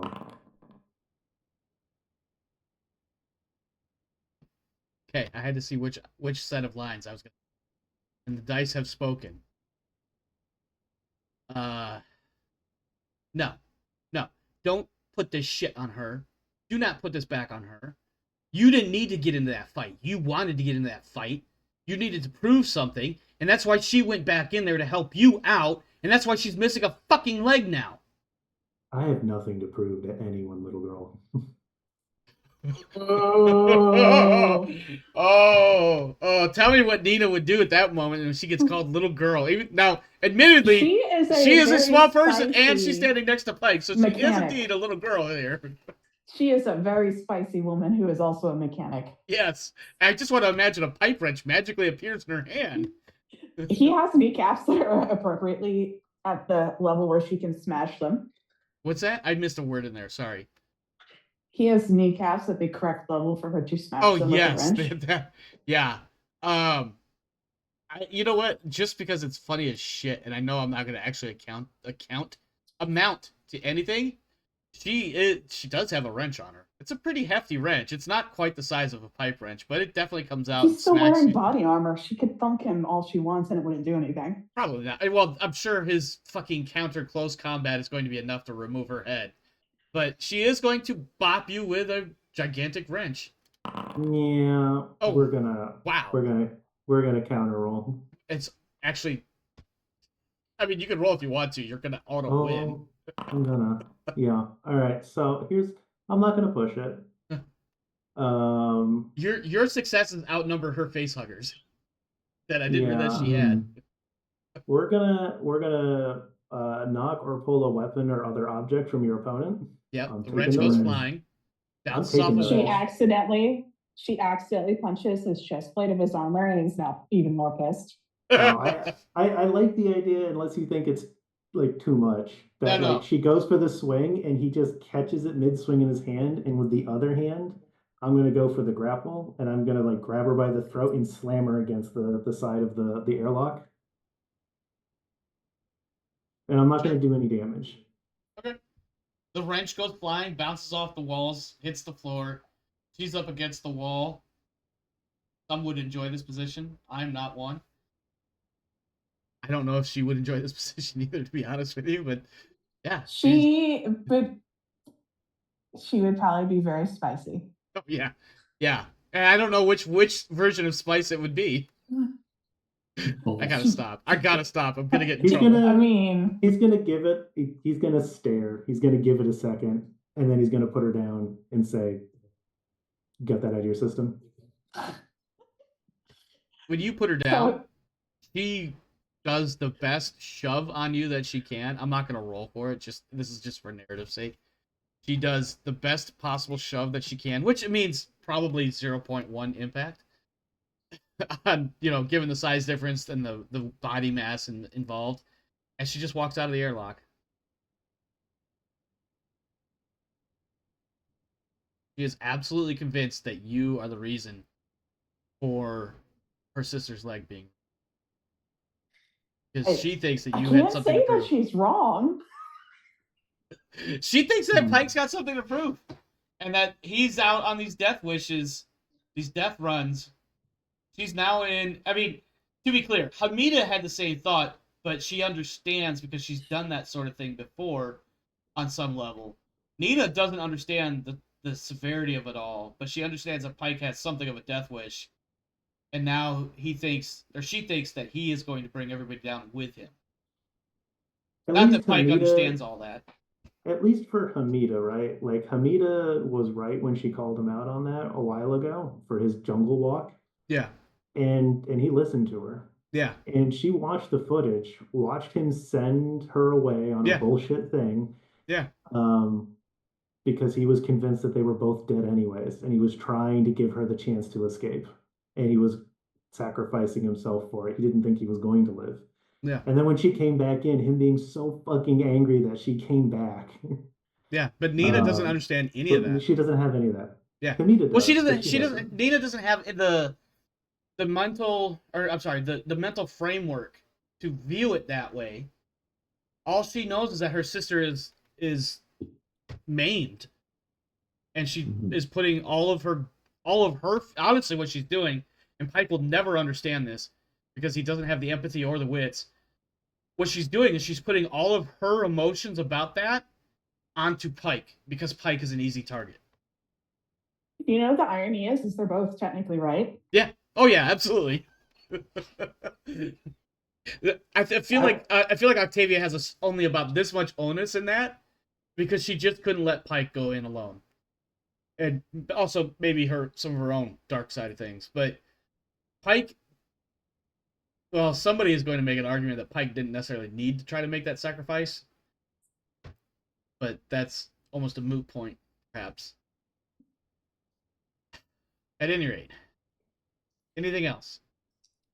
Octavia, you are still out. I'm sorry. You're going to be out for a while. I will say that by the time the island makes it back to the Ileana, Lakota is I gotta stop beating this trope. Lakota is pinging your PDAT, Captain Warren. Yeah, I'm on my way. She is in medbay, but the medbay has become unsealed, Mm-hmm. like general access. And when you arrive, Octavia is still sedated, and she is in an isolation chamber. I don't know if we necessarily have exactly that. Not isolation, like, I mean, she's warded off to one side where she can't be disrupted. Okay. And Lakota's clear curtains to help reduce the chance of infection. Yes, except it's sealed. I don't know what I know. I have the floor plan for the Ileana, or excuse me, the Solovetsky Island and all, but I want to imagine that at the very least we have a small room that she could be put in that could be sealed to just for her to recover and be absolutely cut off from everybody else, and that access can be for obvious reasons. And so anyway, Lakota is standing there, and she is, as you arrive, she is finishing up her post-op scrub. And she leans against a bulkhead for a moment. You see her in what might be something of a vulnerable moment. She is absolutely exhausted, absolutely just mentally and emotionally drained at the moment, because this is something that she is. You might suspect that despite her qualifications, that she may not have ever actually done something like this before. Like, certainly she's fixed boo-boos and, glued up cuts and fixed bandages and done vitals and things of that nature. But this sort of like surgical repairing damage sort of thing and cleaning out this kind of a wound, which was a hideous wound to begin with.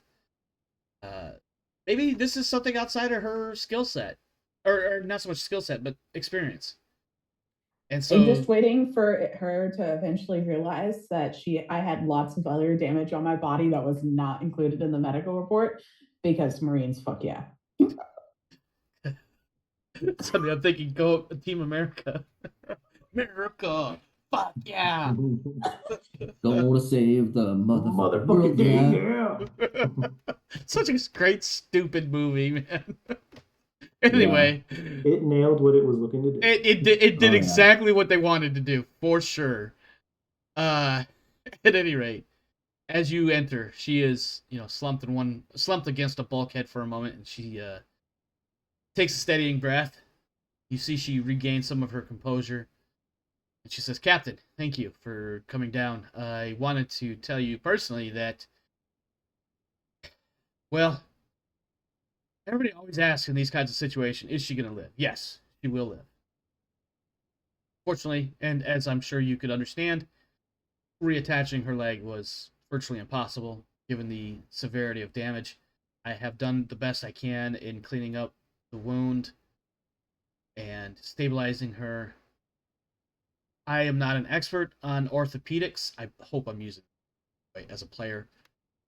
But I think orthopedics, nope, prosthetics. That's the word. I am not a prosthetician? Question mark? I'm not sure. Doctor, not a prosthetician. So you are accidentally doing a new word that already exists for something completely different. But sure. Prostitution. I mean, are you surprised that I've done this before? No. I have not. Not even a little. The fact that you're just like totally, this checks out. That's not surprising. At any rate, I am not skilled in the ways of prosthetics, but I would wager pretty heavily that she will be able to accept her official leg without too many problems, assuming her biology is susceptible to or receiving of. Jesus Christ, my brain went 6 directions at once.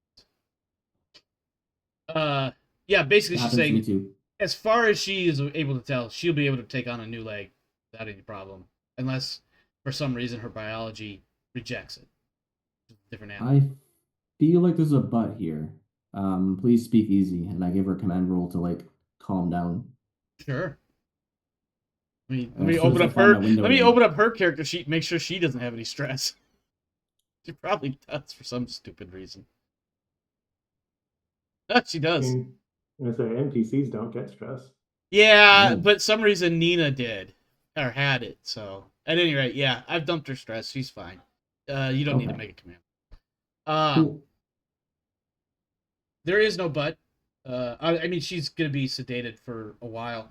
It would not be a bad idea whatsoever to get her to the Ileana to make sure that second opinion. Also, they probably have somebody that can help out as far as a press. I've heard a rumor about somebody selling shower curtain rods that are cut to the right size, but I wouldn't go down there. Don't do that. Go stick with a professional. As much as I can approve, I'll make sure that she gets as much care as she can on the Ileana. That said, Mm-hmm. what happened down there? That wasn't even extensive acid damage. That was significant, substantial. Mortal? Yeah, it's a wonder she survived. The shock alone should have killed her. Yeah, luckily that acid wasn't dripping from the ceilings or anything. It was dripping from something else. I wasn't there at the time that the leg was severed. I got there after. But me and Pike had our hands full fighting off things. Things that drip acid? Yeah. Are you guys fighting Yeah. batteries? He thinks for a second, goes, "Is that what they're for?" No, no, they're not batteries. Well, good, because those are inanimate objects, and if you're fighting batteries, we have other issues on hand. Yeah. So acid dripping, spewing alien creatures? Yeah, you pretty much just explain the whole thing on your own. That's why you're hired. I've been hired. I've been here all along. I don't understand. Well, that's why you've been hired. Sorry, my translation module was like not thinking in I'm real speaking life. English, Captain. Are you? No, This is when you hit the first, GM with, oh god, j'ai parlé, j'ai parlé François. j'ai parlé français, oui. However, sometimes like you're hired and you've been hired for some reason that doesn't really work in my head. Well, it's that extra Similar have and have been and stuff. Yeah. Yeah. Anyways. Yeah, I saw that, Cade. Started to shake your head. It's fucking nerds. Listen, I'm not going to sit here like J.R.R. Tolkien and invent whole languages. I have attempted to in the past. Oh, That's a God. mistake. It's Jesus. definitely a deep rabbit hole, let me tell you that much. That is a rabbit hole. Okay, so yeah, you've pretty much figured out the whole thing on your own. That's why you've been hired on this mission. You're smart. Right. At any rate, she's Yeah. stable for now. Once we dock, I want to move her over to the Ileana's medical facility. Pass her case on the Ileana CMO. Because hopefully he can outfit her with prosthetic, get her back over on the crew. Otherwise, she may be sitting on the Ileana for a very long time all by herself. Don't think that's something she's going to want. You do realize she has 2 siblings. Not to mention you weirdo fucks that came with her. I just realized as soon as I said that, I was like, ooh, maybe she doesn't know the whole story about you guys in the Marine Corps. No, she does actually. She does know. She does know. She does know. She was right in on some stuff. Which is why I'm confidenting in her, yeah. She got read in on the AW thing. Yeah. Mm-hmm. But we had a whole heart-to-heart of you tell people you'll die. And he Yeah. like left thinking that he was like, great, now she knows the spies will kill her. Instead, she went away with, he will kill me. Yeah. Yep. So she's like, let's try to get her back in the back in the action because, you know, basically her whole family's here. You know, somewhat dysfunctional, and by the big one, super, absolutely dysfunctional. Well, I'm not going to talk about him right now. He's a different cog for a different machine, but that's that is point. a way to put it. Yes. At any rate, Captain, I just wanted to give you the update. As a professional, I need to confer with you about my particular proceedings on this mission. if you will. All ears. Okay. Let me take my doctor hat off and put my psychiatrist hat on. Yeah, sure, whatever hat you want to put on. It doesn't matter. She has no hats on. She's just making a joke. Yeah. I have a diplomat hat around here somewhere, but I don't think that's the one I want right now. Actually, that might be the one you need.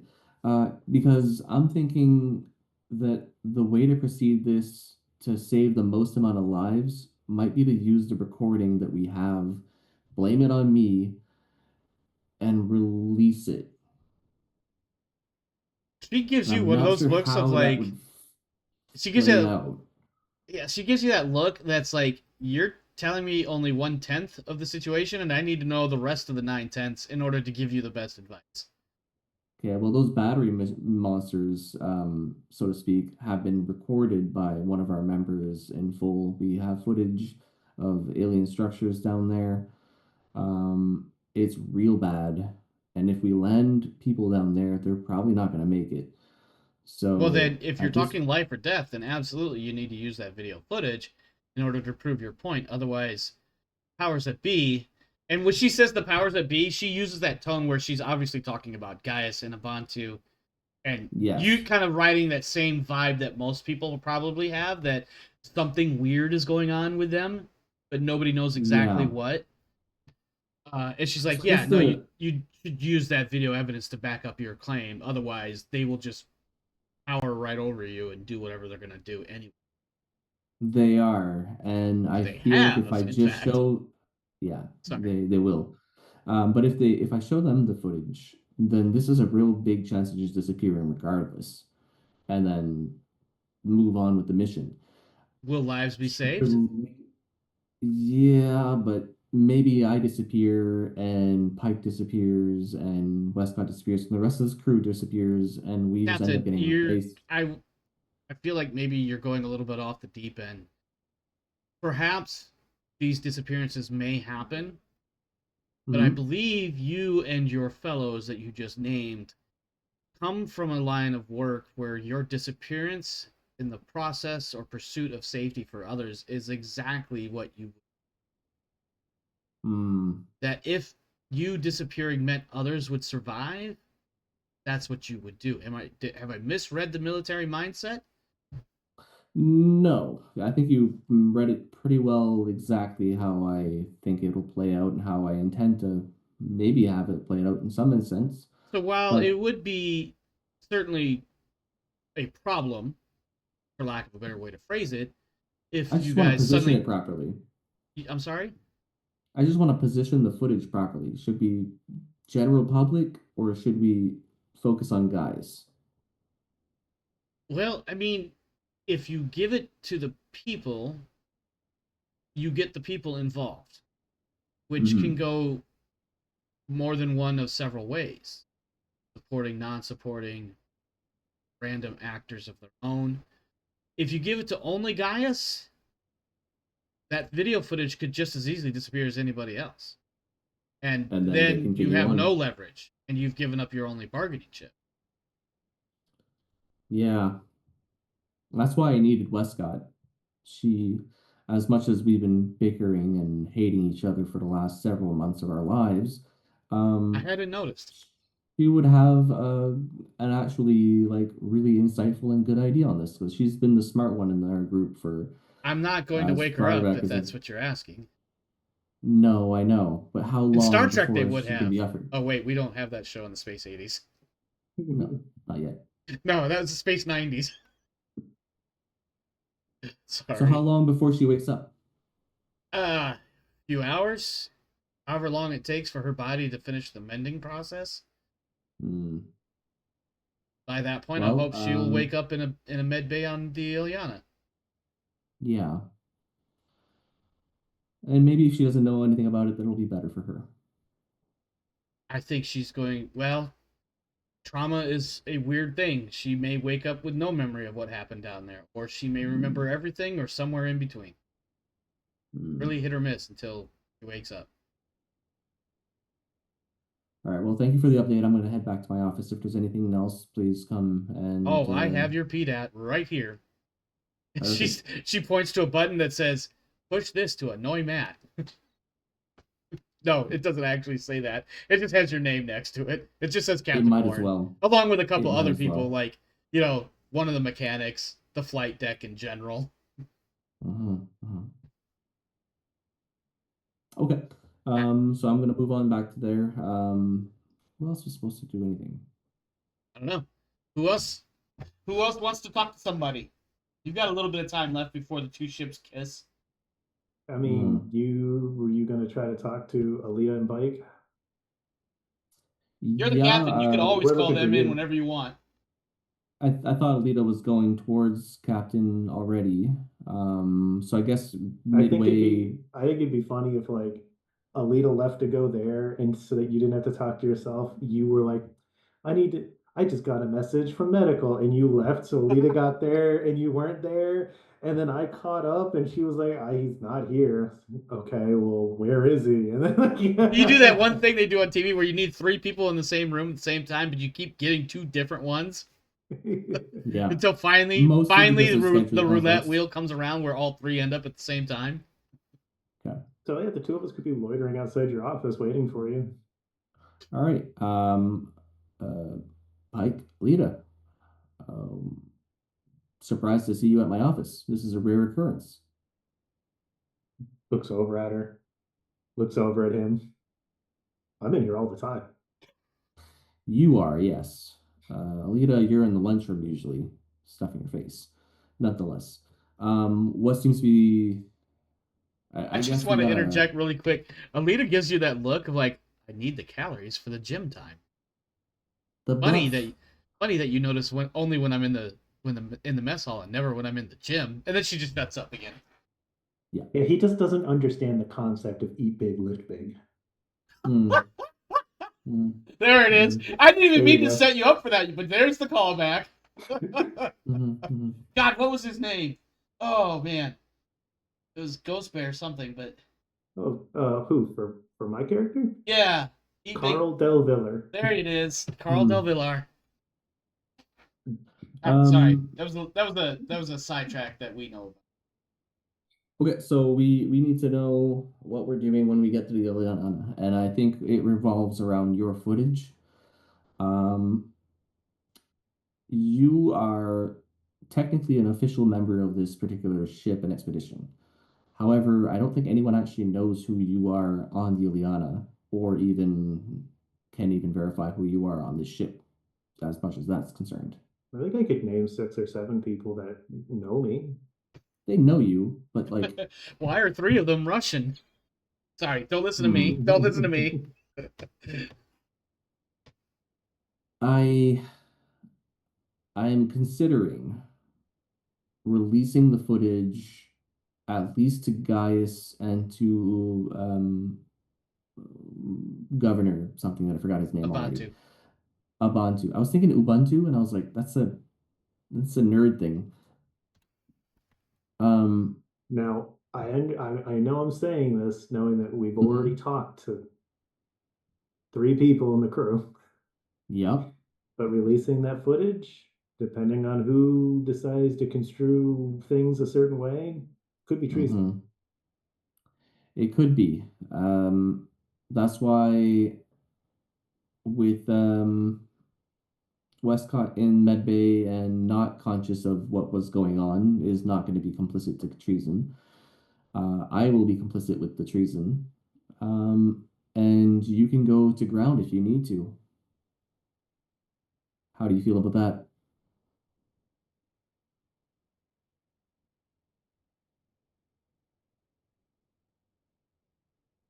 I'm doing something big here to try to save as many people as possible from this one planet. I know Wish my character was awake. We fought hard and we lost people to kill treason. I know. It's an oxymoron, I know. And at this point, I might be. I'm a criminal lost in the universe who's adding so little value to anything until I finally die to something stupid or get thrown in jail for life. But I'm not a traitor. Hmm. Alita's just like, um, how do you want to play this?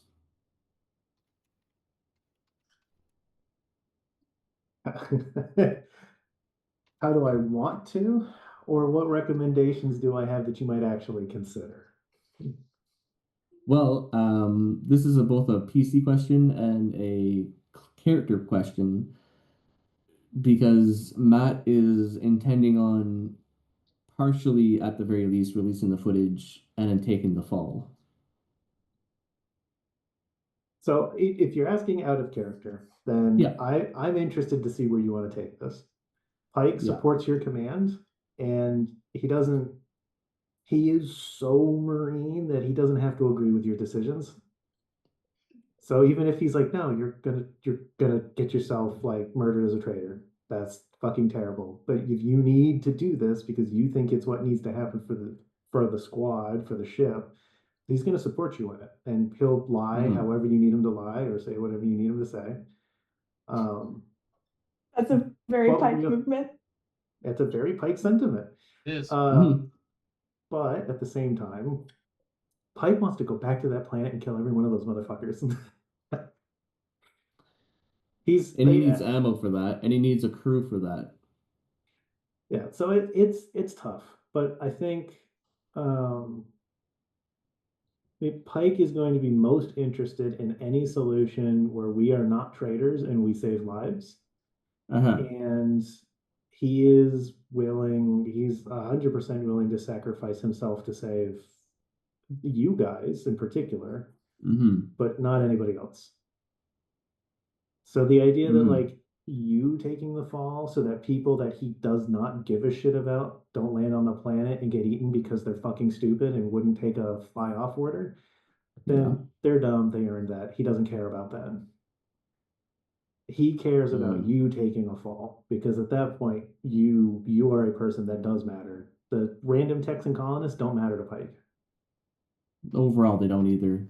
If I To might, yeah. speaking as Alita for the moment, Okay. I Do the think she voice. would, and I'm going to summarize this just for simplicity's sake. I think she would point out that releasing the footage to the people, while Would not cause necessarily the chaos. smartest idea, isn't a horrible idea because at least then the people would know what's going on. They'll understand the risks better. And also, when it comes to concern about the traitor label being thrown about, it took 2 years to get out here, out to the Far Spinward Colonies. The things that y'all fought against were back home in the Middle Heavens. Mm-hmm. The chances of that information that we release this information of potentially damning or traitorous information all the way out here, and eventually that information reaching its way back home where they could actually brand us as traitors, is a bit of a stretch. Not impossible, but a bit of a stretch. Just food for thought for you to consider. And that's It's the Mm. gist of what she says. right. It's not just the legal implications. And It's that's where the she doesn't understand everything. yeah. Look, if you want to try to stretch things, then what happened here, while there was definitely some very big acid bleeding black parallels, Mm-hmm. um, are not the same events.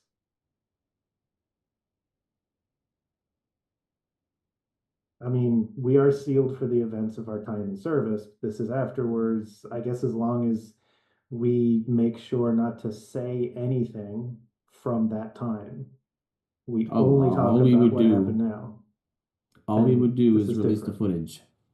And I mean, we'll get asked about it, but if we lie about any of our previous knowledge and we only talk about what happened here, then we're not betraying our oath. Out of character, I That want to just point means that out. we're going to have to do a lot of lying.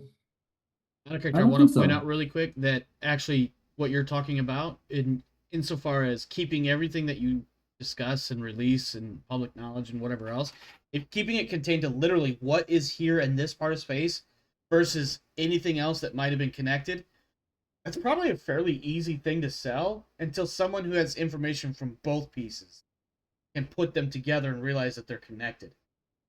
And by then we'll have sold the grift and have left.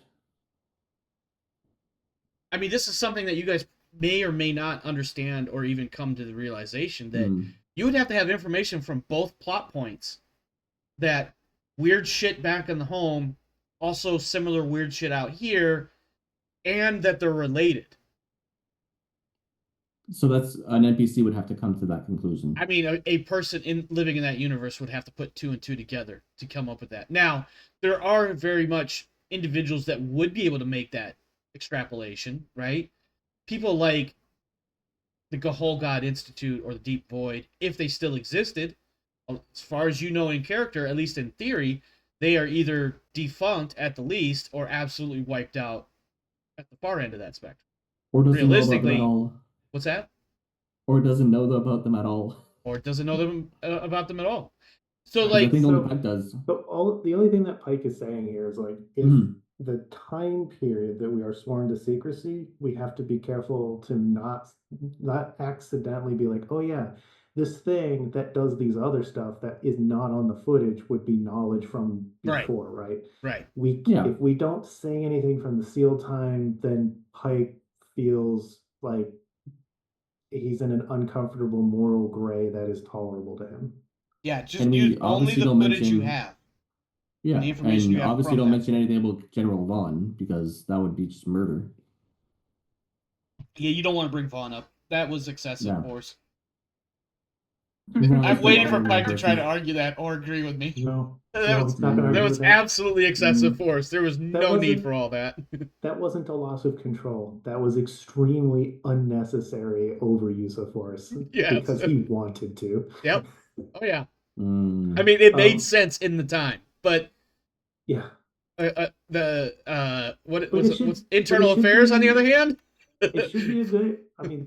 Him trying to make that distinction and being like, it's not Is about a the big- legality, it's about the concept. I am not a traitor. Should call back to Warren for what he did to that traitor.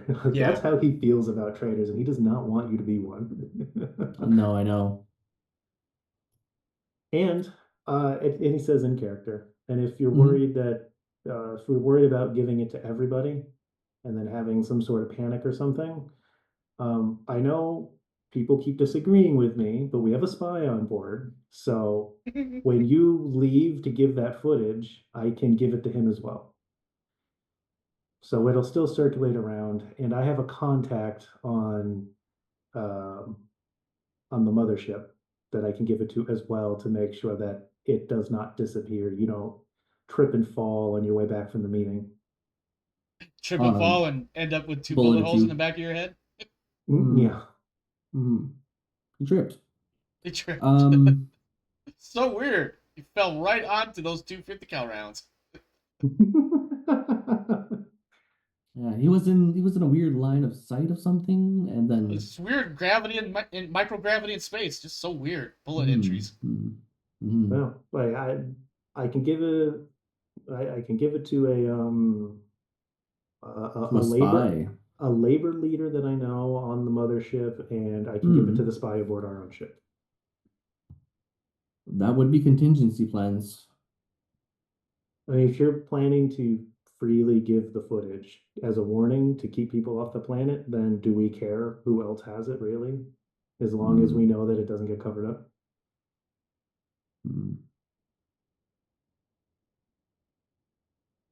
I think that makes sense. And yeah, okay. I think giving it to these 2 contingencies might be a good idea. But we still have a little bit of time before we make it to the Ileana, so. Yeah, you're down to about an hour at this point. If Okay. that. Probably closer to a half hour. Okay.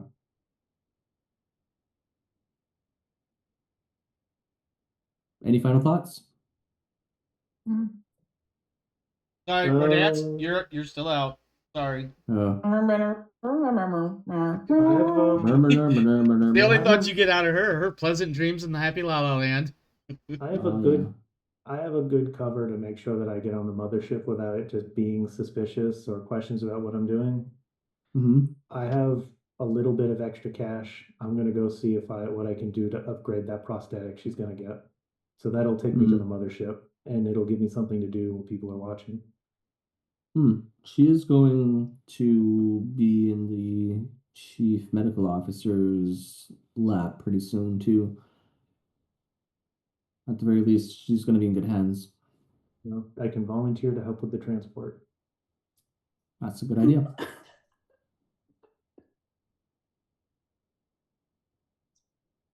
Rodas wants to like really chime in with stuff. It's great. I know, and I feel bad that she's out like this right now. Yeah, okay.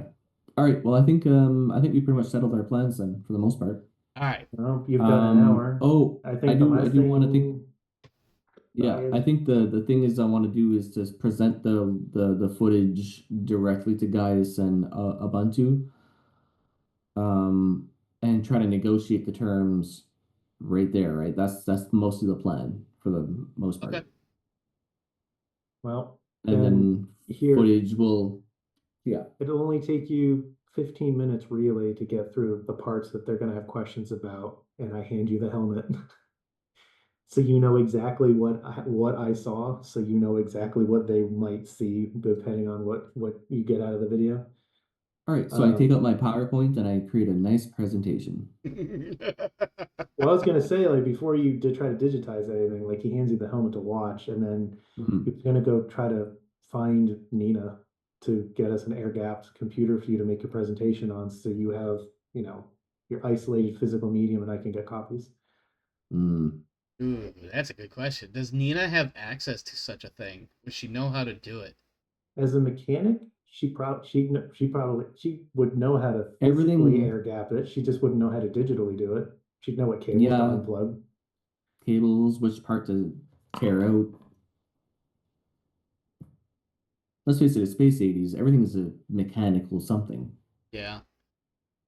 Yeah, okay. I'll wait the 15 minutes for him to watch and rewatch and figure out. So he's like, okay, this is what happened there.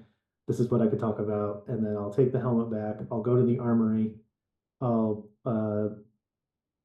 take my electronics, but put everything else up in the armory. And then I'm gonna go find Nina. Okay. I've already rolled for her, so we can kind of paraphrase this a little bit if you want, but he's just gonna like show up in whatever room she's in and say, "Do you want to help your sister with something?" I mean, I want you to imagine she is seething. Stink eye, fucking boat. Like, I don't know. I can't think of the words. But yeah, she's absolutely upset. And so you say what again? Do you want to help your sister? I'm trying to help your sister with something. Do you want to help me get it done? Depends on what you want me to do. Nothing illegal. I'm too stupid to work computers. You're about half right there. All right. What are you trying to do? I need a computer. I swear to God, if this is a montage video where you're trying to look cool, I'm going to burn it down right here. No. I need a computer to not be connected to daughter or the rest of the electronics on the ship so that we can put together the footage of what happened. And by we, I mean not me, to make sure that her sacrifice can stop other people from dying needlessly.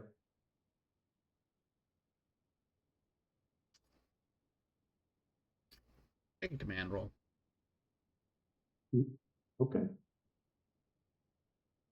Or no, sorry, not command. What's the one that's not command? Manipulation? Yeah, make it manipulate. Manipulate. Manibda. Okay.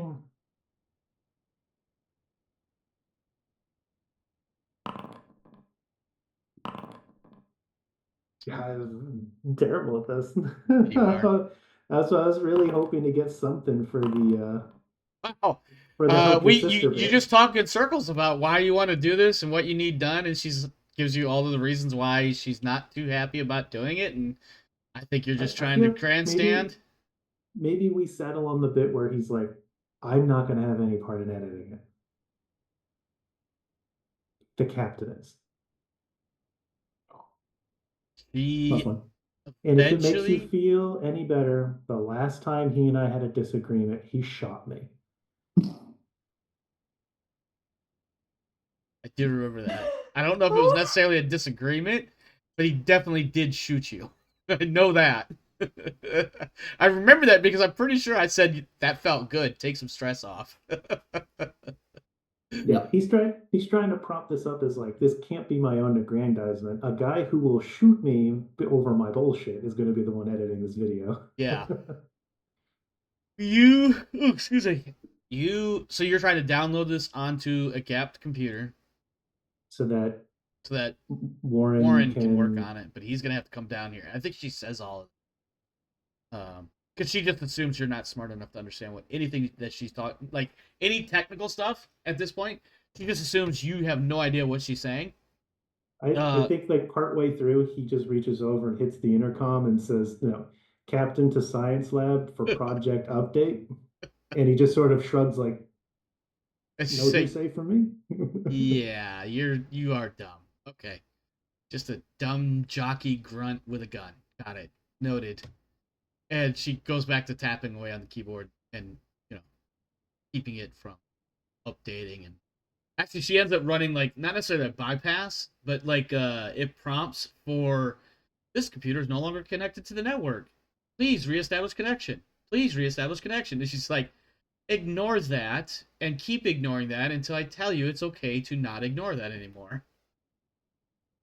Yeah, but he's going to back off. He's just going to go stand in a corner of the room. He's not going to say anything when Warren comes in. He's not going to say anything during the editing. Although, here's a bonus. Here's an accidental bonus. Remember we were talking about how Hamida had the benefit of watching me try to keep Westcott away and being really angry that she came back and fighting to keep her alive? Yeah. Now Nina gets to watch that. Yeah. She's still going to blame you, though. Fuck you. Sure.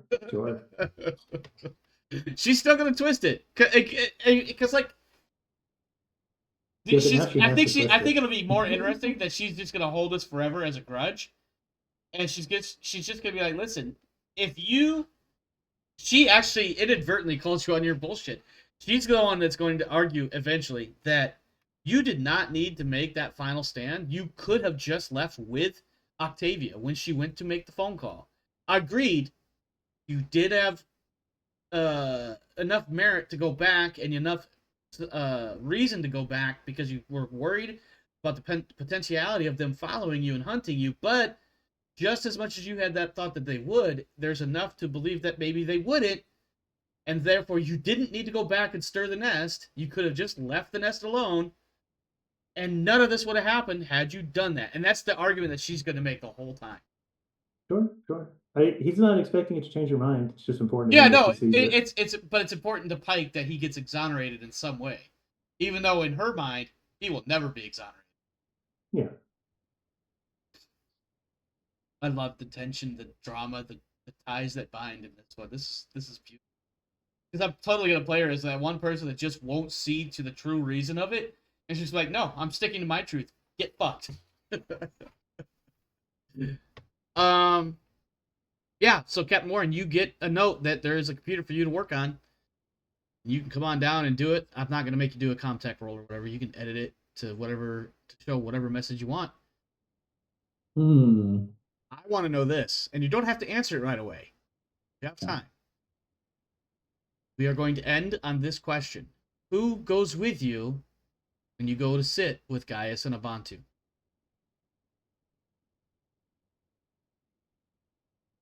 Okay. Don't have to answer that right now if you don't want to. You can take from now until our next session, which may or may not be next week, given our track record of late. Our track record has been a little bit weird. It's been really unreliable for the last several sessions. And I don't mean that in a way that I'm disappointed with anybody. I'm not trying to put the blame on anybody. It just is what it is. that we get a game, and then we go a few weeks, and then we get a game, and we go a few more weeks, and then we get a game, and then we go a few more weeks. It seems to be pretty rhythmic, but it's slightly frustrating because, as I mentioned previously, I want to play the game and I want to get to the story that I'm trying to tell here at this point, because I have made something of a diversion from the original plan. Yeah. At any rate. Okay. You have an answer, or do you want to wait until next time? I'm waiting until next time. Okay, let me update my notes. Oh, man.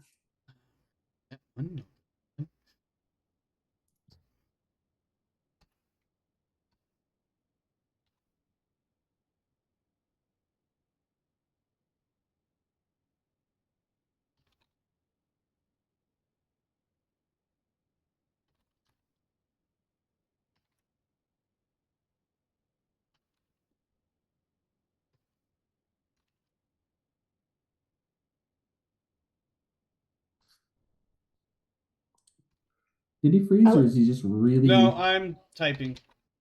Okay. Zoned in. Super focused. Yeah, I was making so many typos, too. It's really frustrating. One brain cell told the other that they encountered a rumor of a third. I mean, listen, that's terribly not entirely inaccurate. That's actually pretty fucking eerie. With that said, let's do some experience points, because it's a wee early, but I feel like that's a good place to stop. So let me get down to where those experience points questions are. Obviously, you participated, even Rodance, briefly. Sorry. I really do kind of feel happens bad. sometimes. I know. Well, there's been plenty of times when it's been me and Pike doing something and not Yeah. It's fair that the rotation finally works its way off of Luke. Yeah. And I'm cognizant today. What's that? And yes, I'm cognizant you are aware. today. Yeah. So yeah, obviously even Wright gets this one for participating. Did you risk or sacrifice something for your agenda? I will now hear arguments. Mike, you usually have this one in the bag. How do you feel about this question today? I think accepting Warren's order to leave and not trying to get abandoned on the planet to hunt that thing worked against his agenda. Okay. And Warren, as much as Pike wants to be the one to walk into that office, so if they decide to just like shoot the messenger, there's no way he can get that meeting, and he knows that. He knows that that's the captain.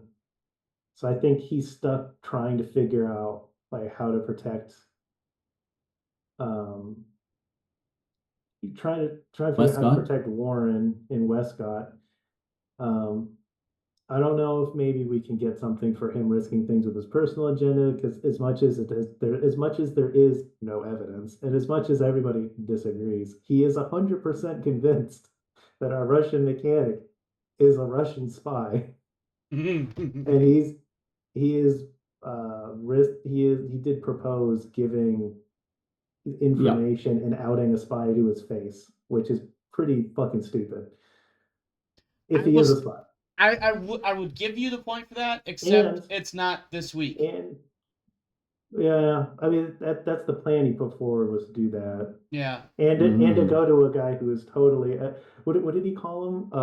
Like a labor leader or something?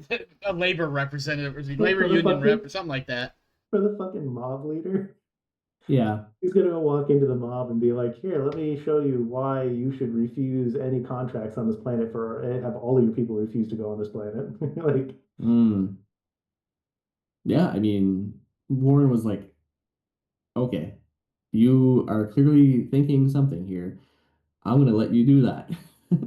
Yeah, I don't think I think I'm gonna have a lot of material for next session, but I don't think I have my personal for this one. Okay. Warren? Right? Did they sacrifice anything? Or risk anything?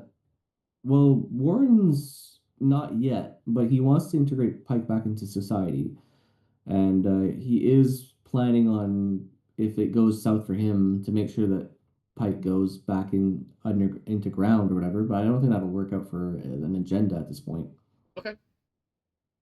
I guess we'll have to see how that plays out. I'm okay with that. I mean, there could be play if this goes really badly and you try really hard to be like, oh, like I stole the footage, he didn't consent to it. It's all me, 100% me, so that to try to stop Pike from getting in trouble and still have his shot, like that would totally fit Yeah. your agenda. Yeah. He wants to be kind of the shield at this point, and Wright just wants to keep the crew in order. Very simple. Okay. Yeah, I don't think So Wright. not really. I don't think Wright risked or sacrificed anything for that. Did you risk your life No. for your buddy? No. Wasn't a whole lot No. of riskiness in this session, considering all the fighting was done and over with. But I will take arguments.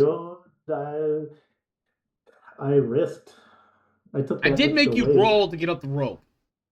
Yeah, I was not like the smart play would have been to like do a litter and like raise her up and whatever. And he was like, "No, I'm taking care of her. I don't care."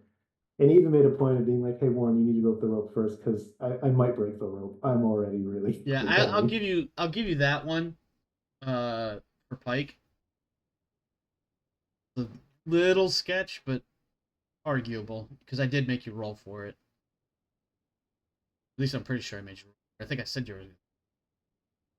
I'm trying to imagine how this episode would have gone different if I like horribly, horribly botched the roll like so bad that the rope came down. I think and you we would have were just landed trapped on down there. Octavia and squished her. Yeah, and then Both been trapped die. down there in my grief.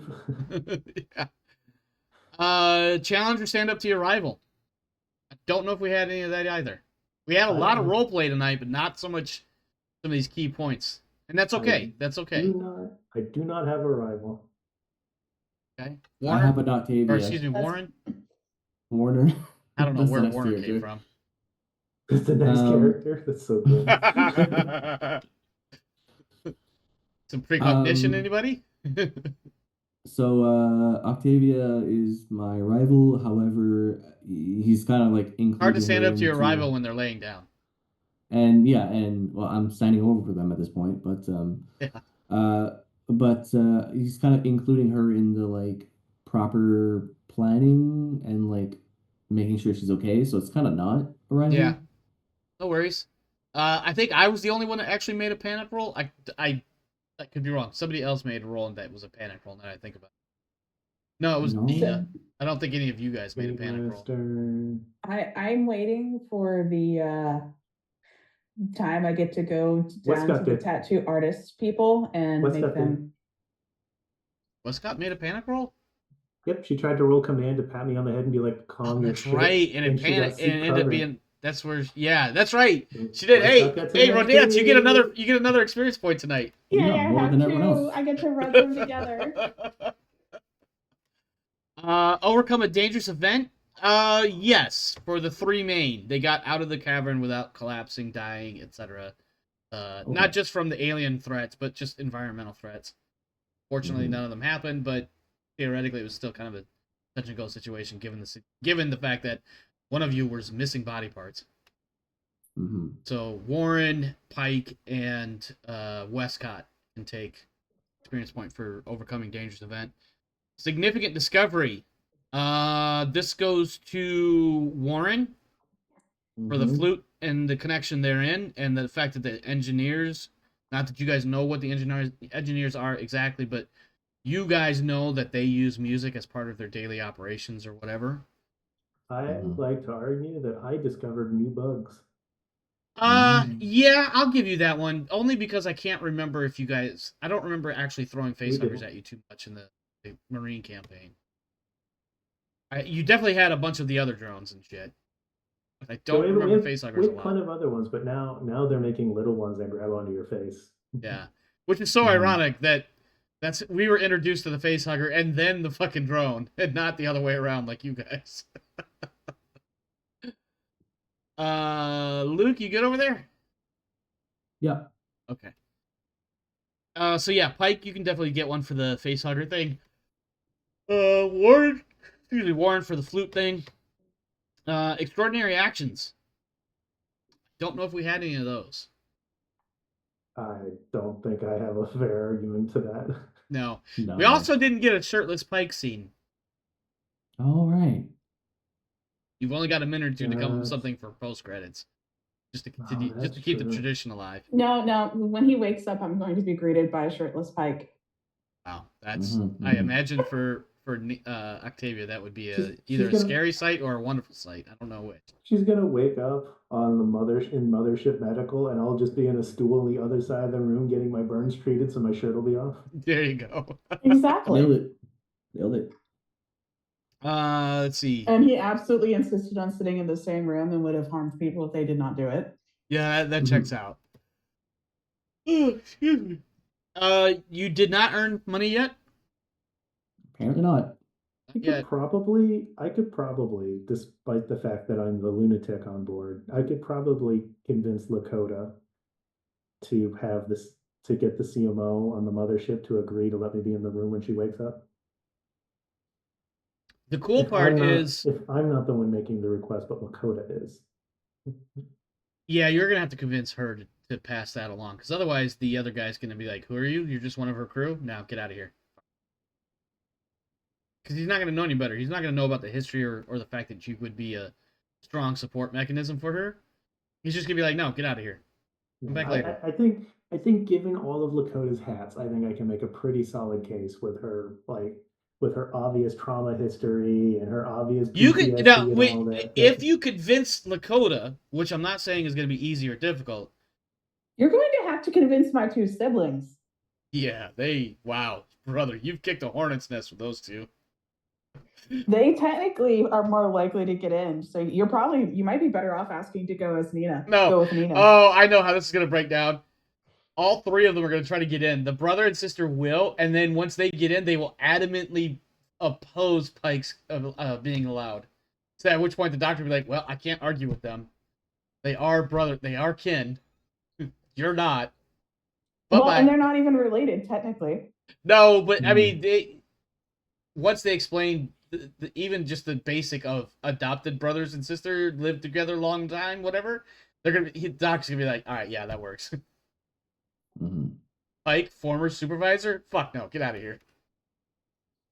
Yeah, I feel like Pike would that's use a the scene that exact needs to same happen. argument, except that adopted in the Marines is still a thing. Oh yeah, Pike would. It just wouldn't work. No. I think Not on that would be a good scene to have, and I don't think Pike would fight it. You know what? I think I will write that scene in just to see how it goes, just because I think it'll be hilarious. Yeah, so when she wakes of course up I'm trying gonna to stab meme all people over with it. a scalpel, just so you know, it's all their fault except Pike's. I think this would be a great series of scenes to have.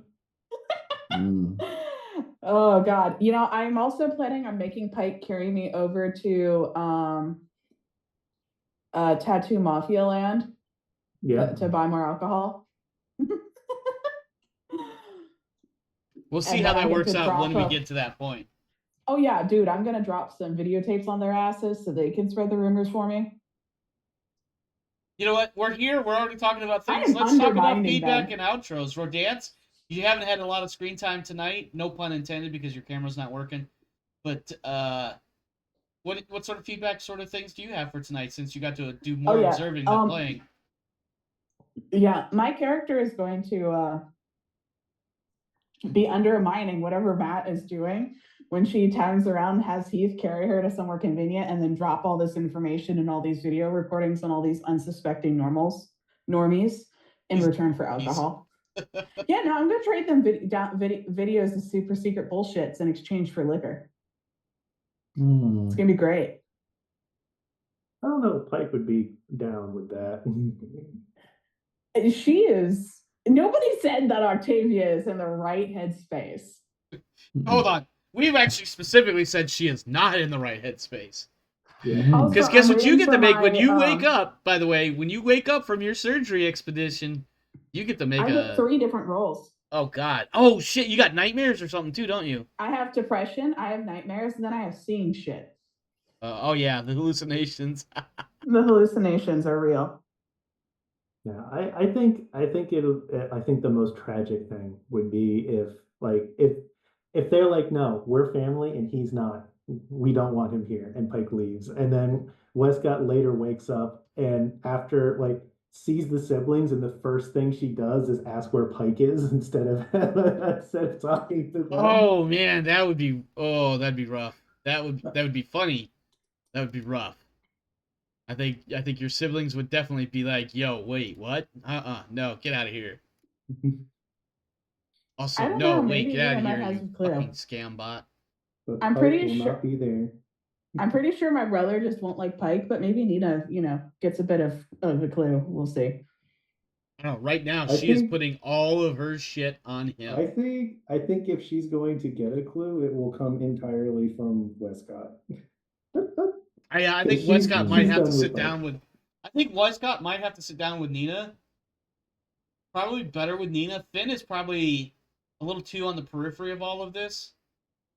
But I think if she sat down with Nina and really just laid it all out, that Nina might come around and be like, okay, maybe Pike isn't such a bad guy. Just want to let you know, I still don't trust made him. I made one female and one male sibling just so you didn't have to play two female NPCs. I want you to know I did that on purpose. I'm still So gonna... it's your own fault for not playing the male NPC as much. I mean, yeah. It is what it is. I think it's just for whatever reason, Nina has come up as more relevant, I suppose, to the situation at hand. Finn is just... I feel like Finn is usually on the bridge, and Pike is never up on the bridge unless he has to be on the bridge. She started as the more social one, so there's more interactions. Yeah. Coffee and such. You know what's really funny is like the more the more openly mad she keeps being with Pike, the more he respects her. Oh, she's already gotten over the... she knows that you're huge compared to her. She doesn't care when she gets in that angry mode. When she's in her normal mode, she's like, yeah, I don't really want to fuck with him. But when she gets angry, she forgets all about that. Yeah. All right. Any other feedback, outro sort of thoughts? I guess we're gonna have to see how this meeting goes. And I'm totally going to spill the secrets behind their backs if I get the chance, because I fucking hate these people. I'm actually blaming Gaius and the governor like you would not believe. And when I wake up and realize they still put that, thing down on the planet, I am gonna be so mad. Are you gonna oh boy, this is probably an off-camera conversation, but I'm so excited for how this could be done. Wait, say that last part again? Don't worry about it. Probably an off-camera conversation. Okay. All right. Last chance.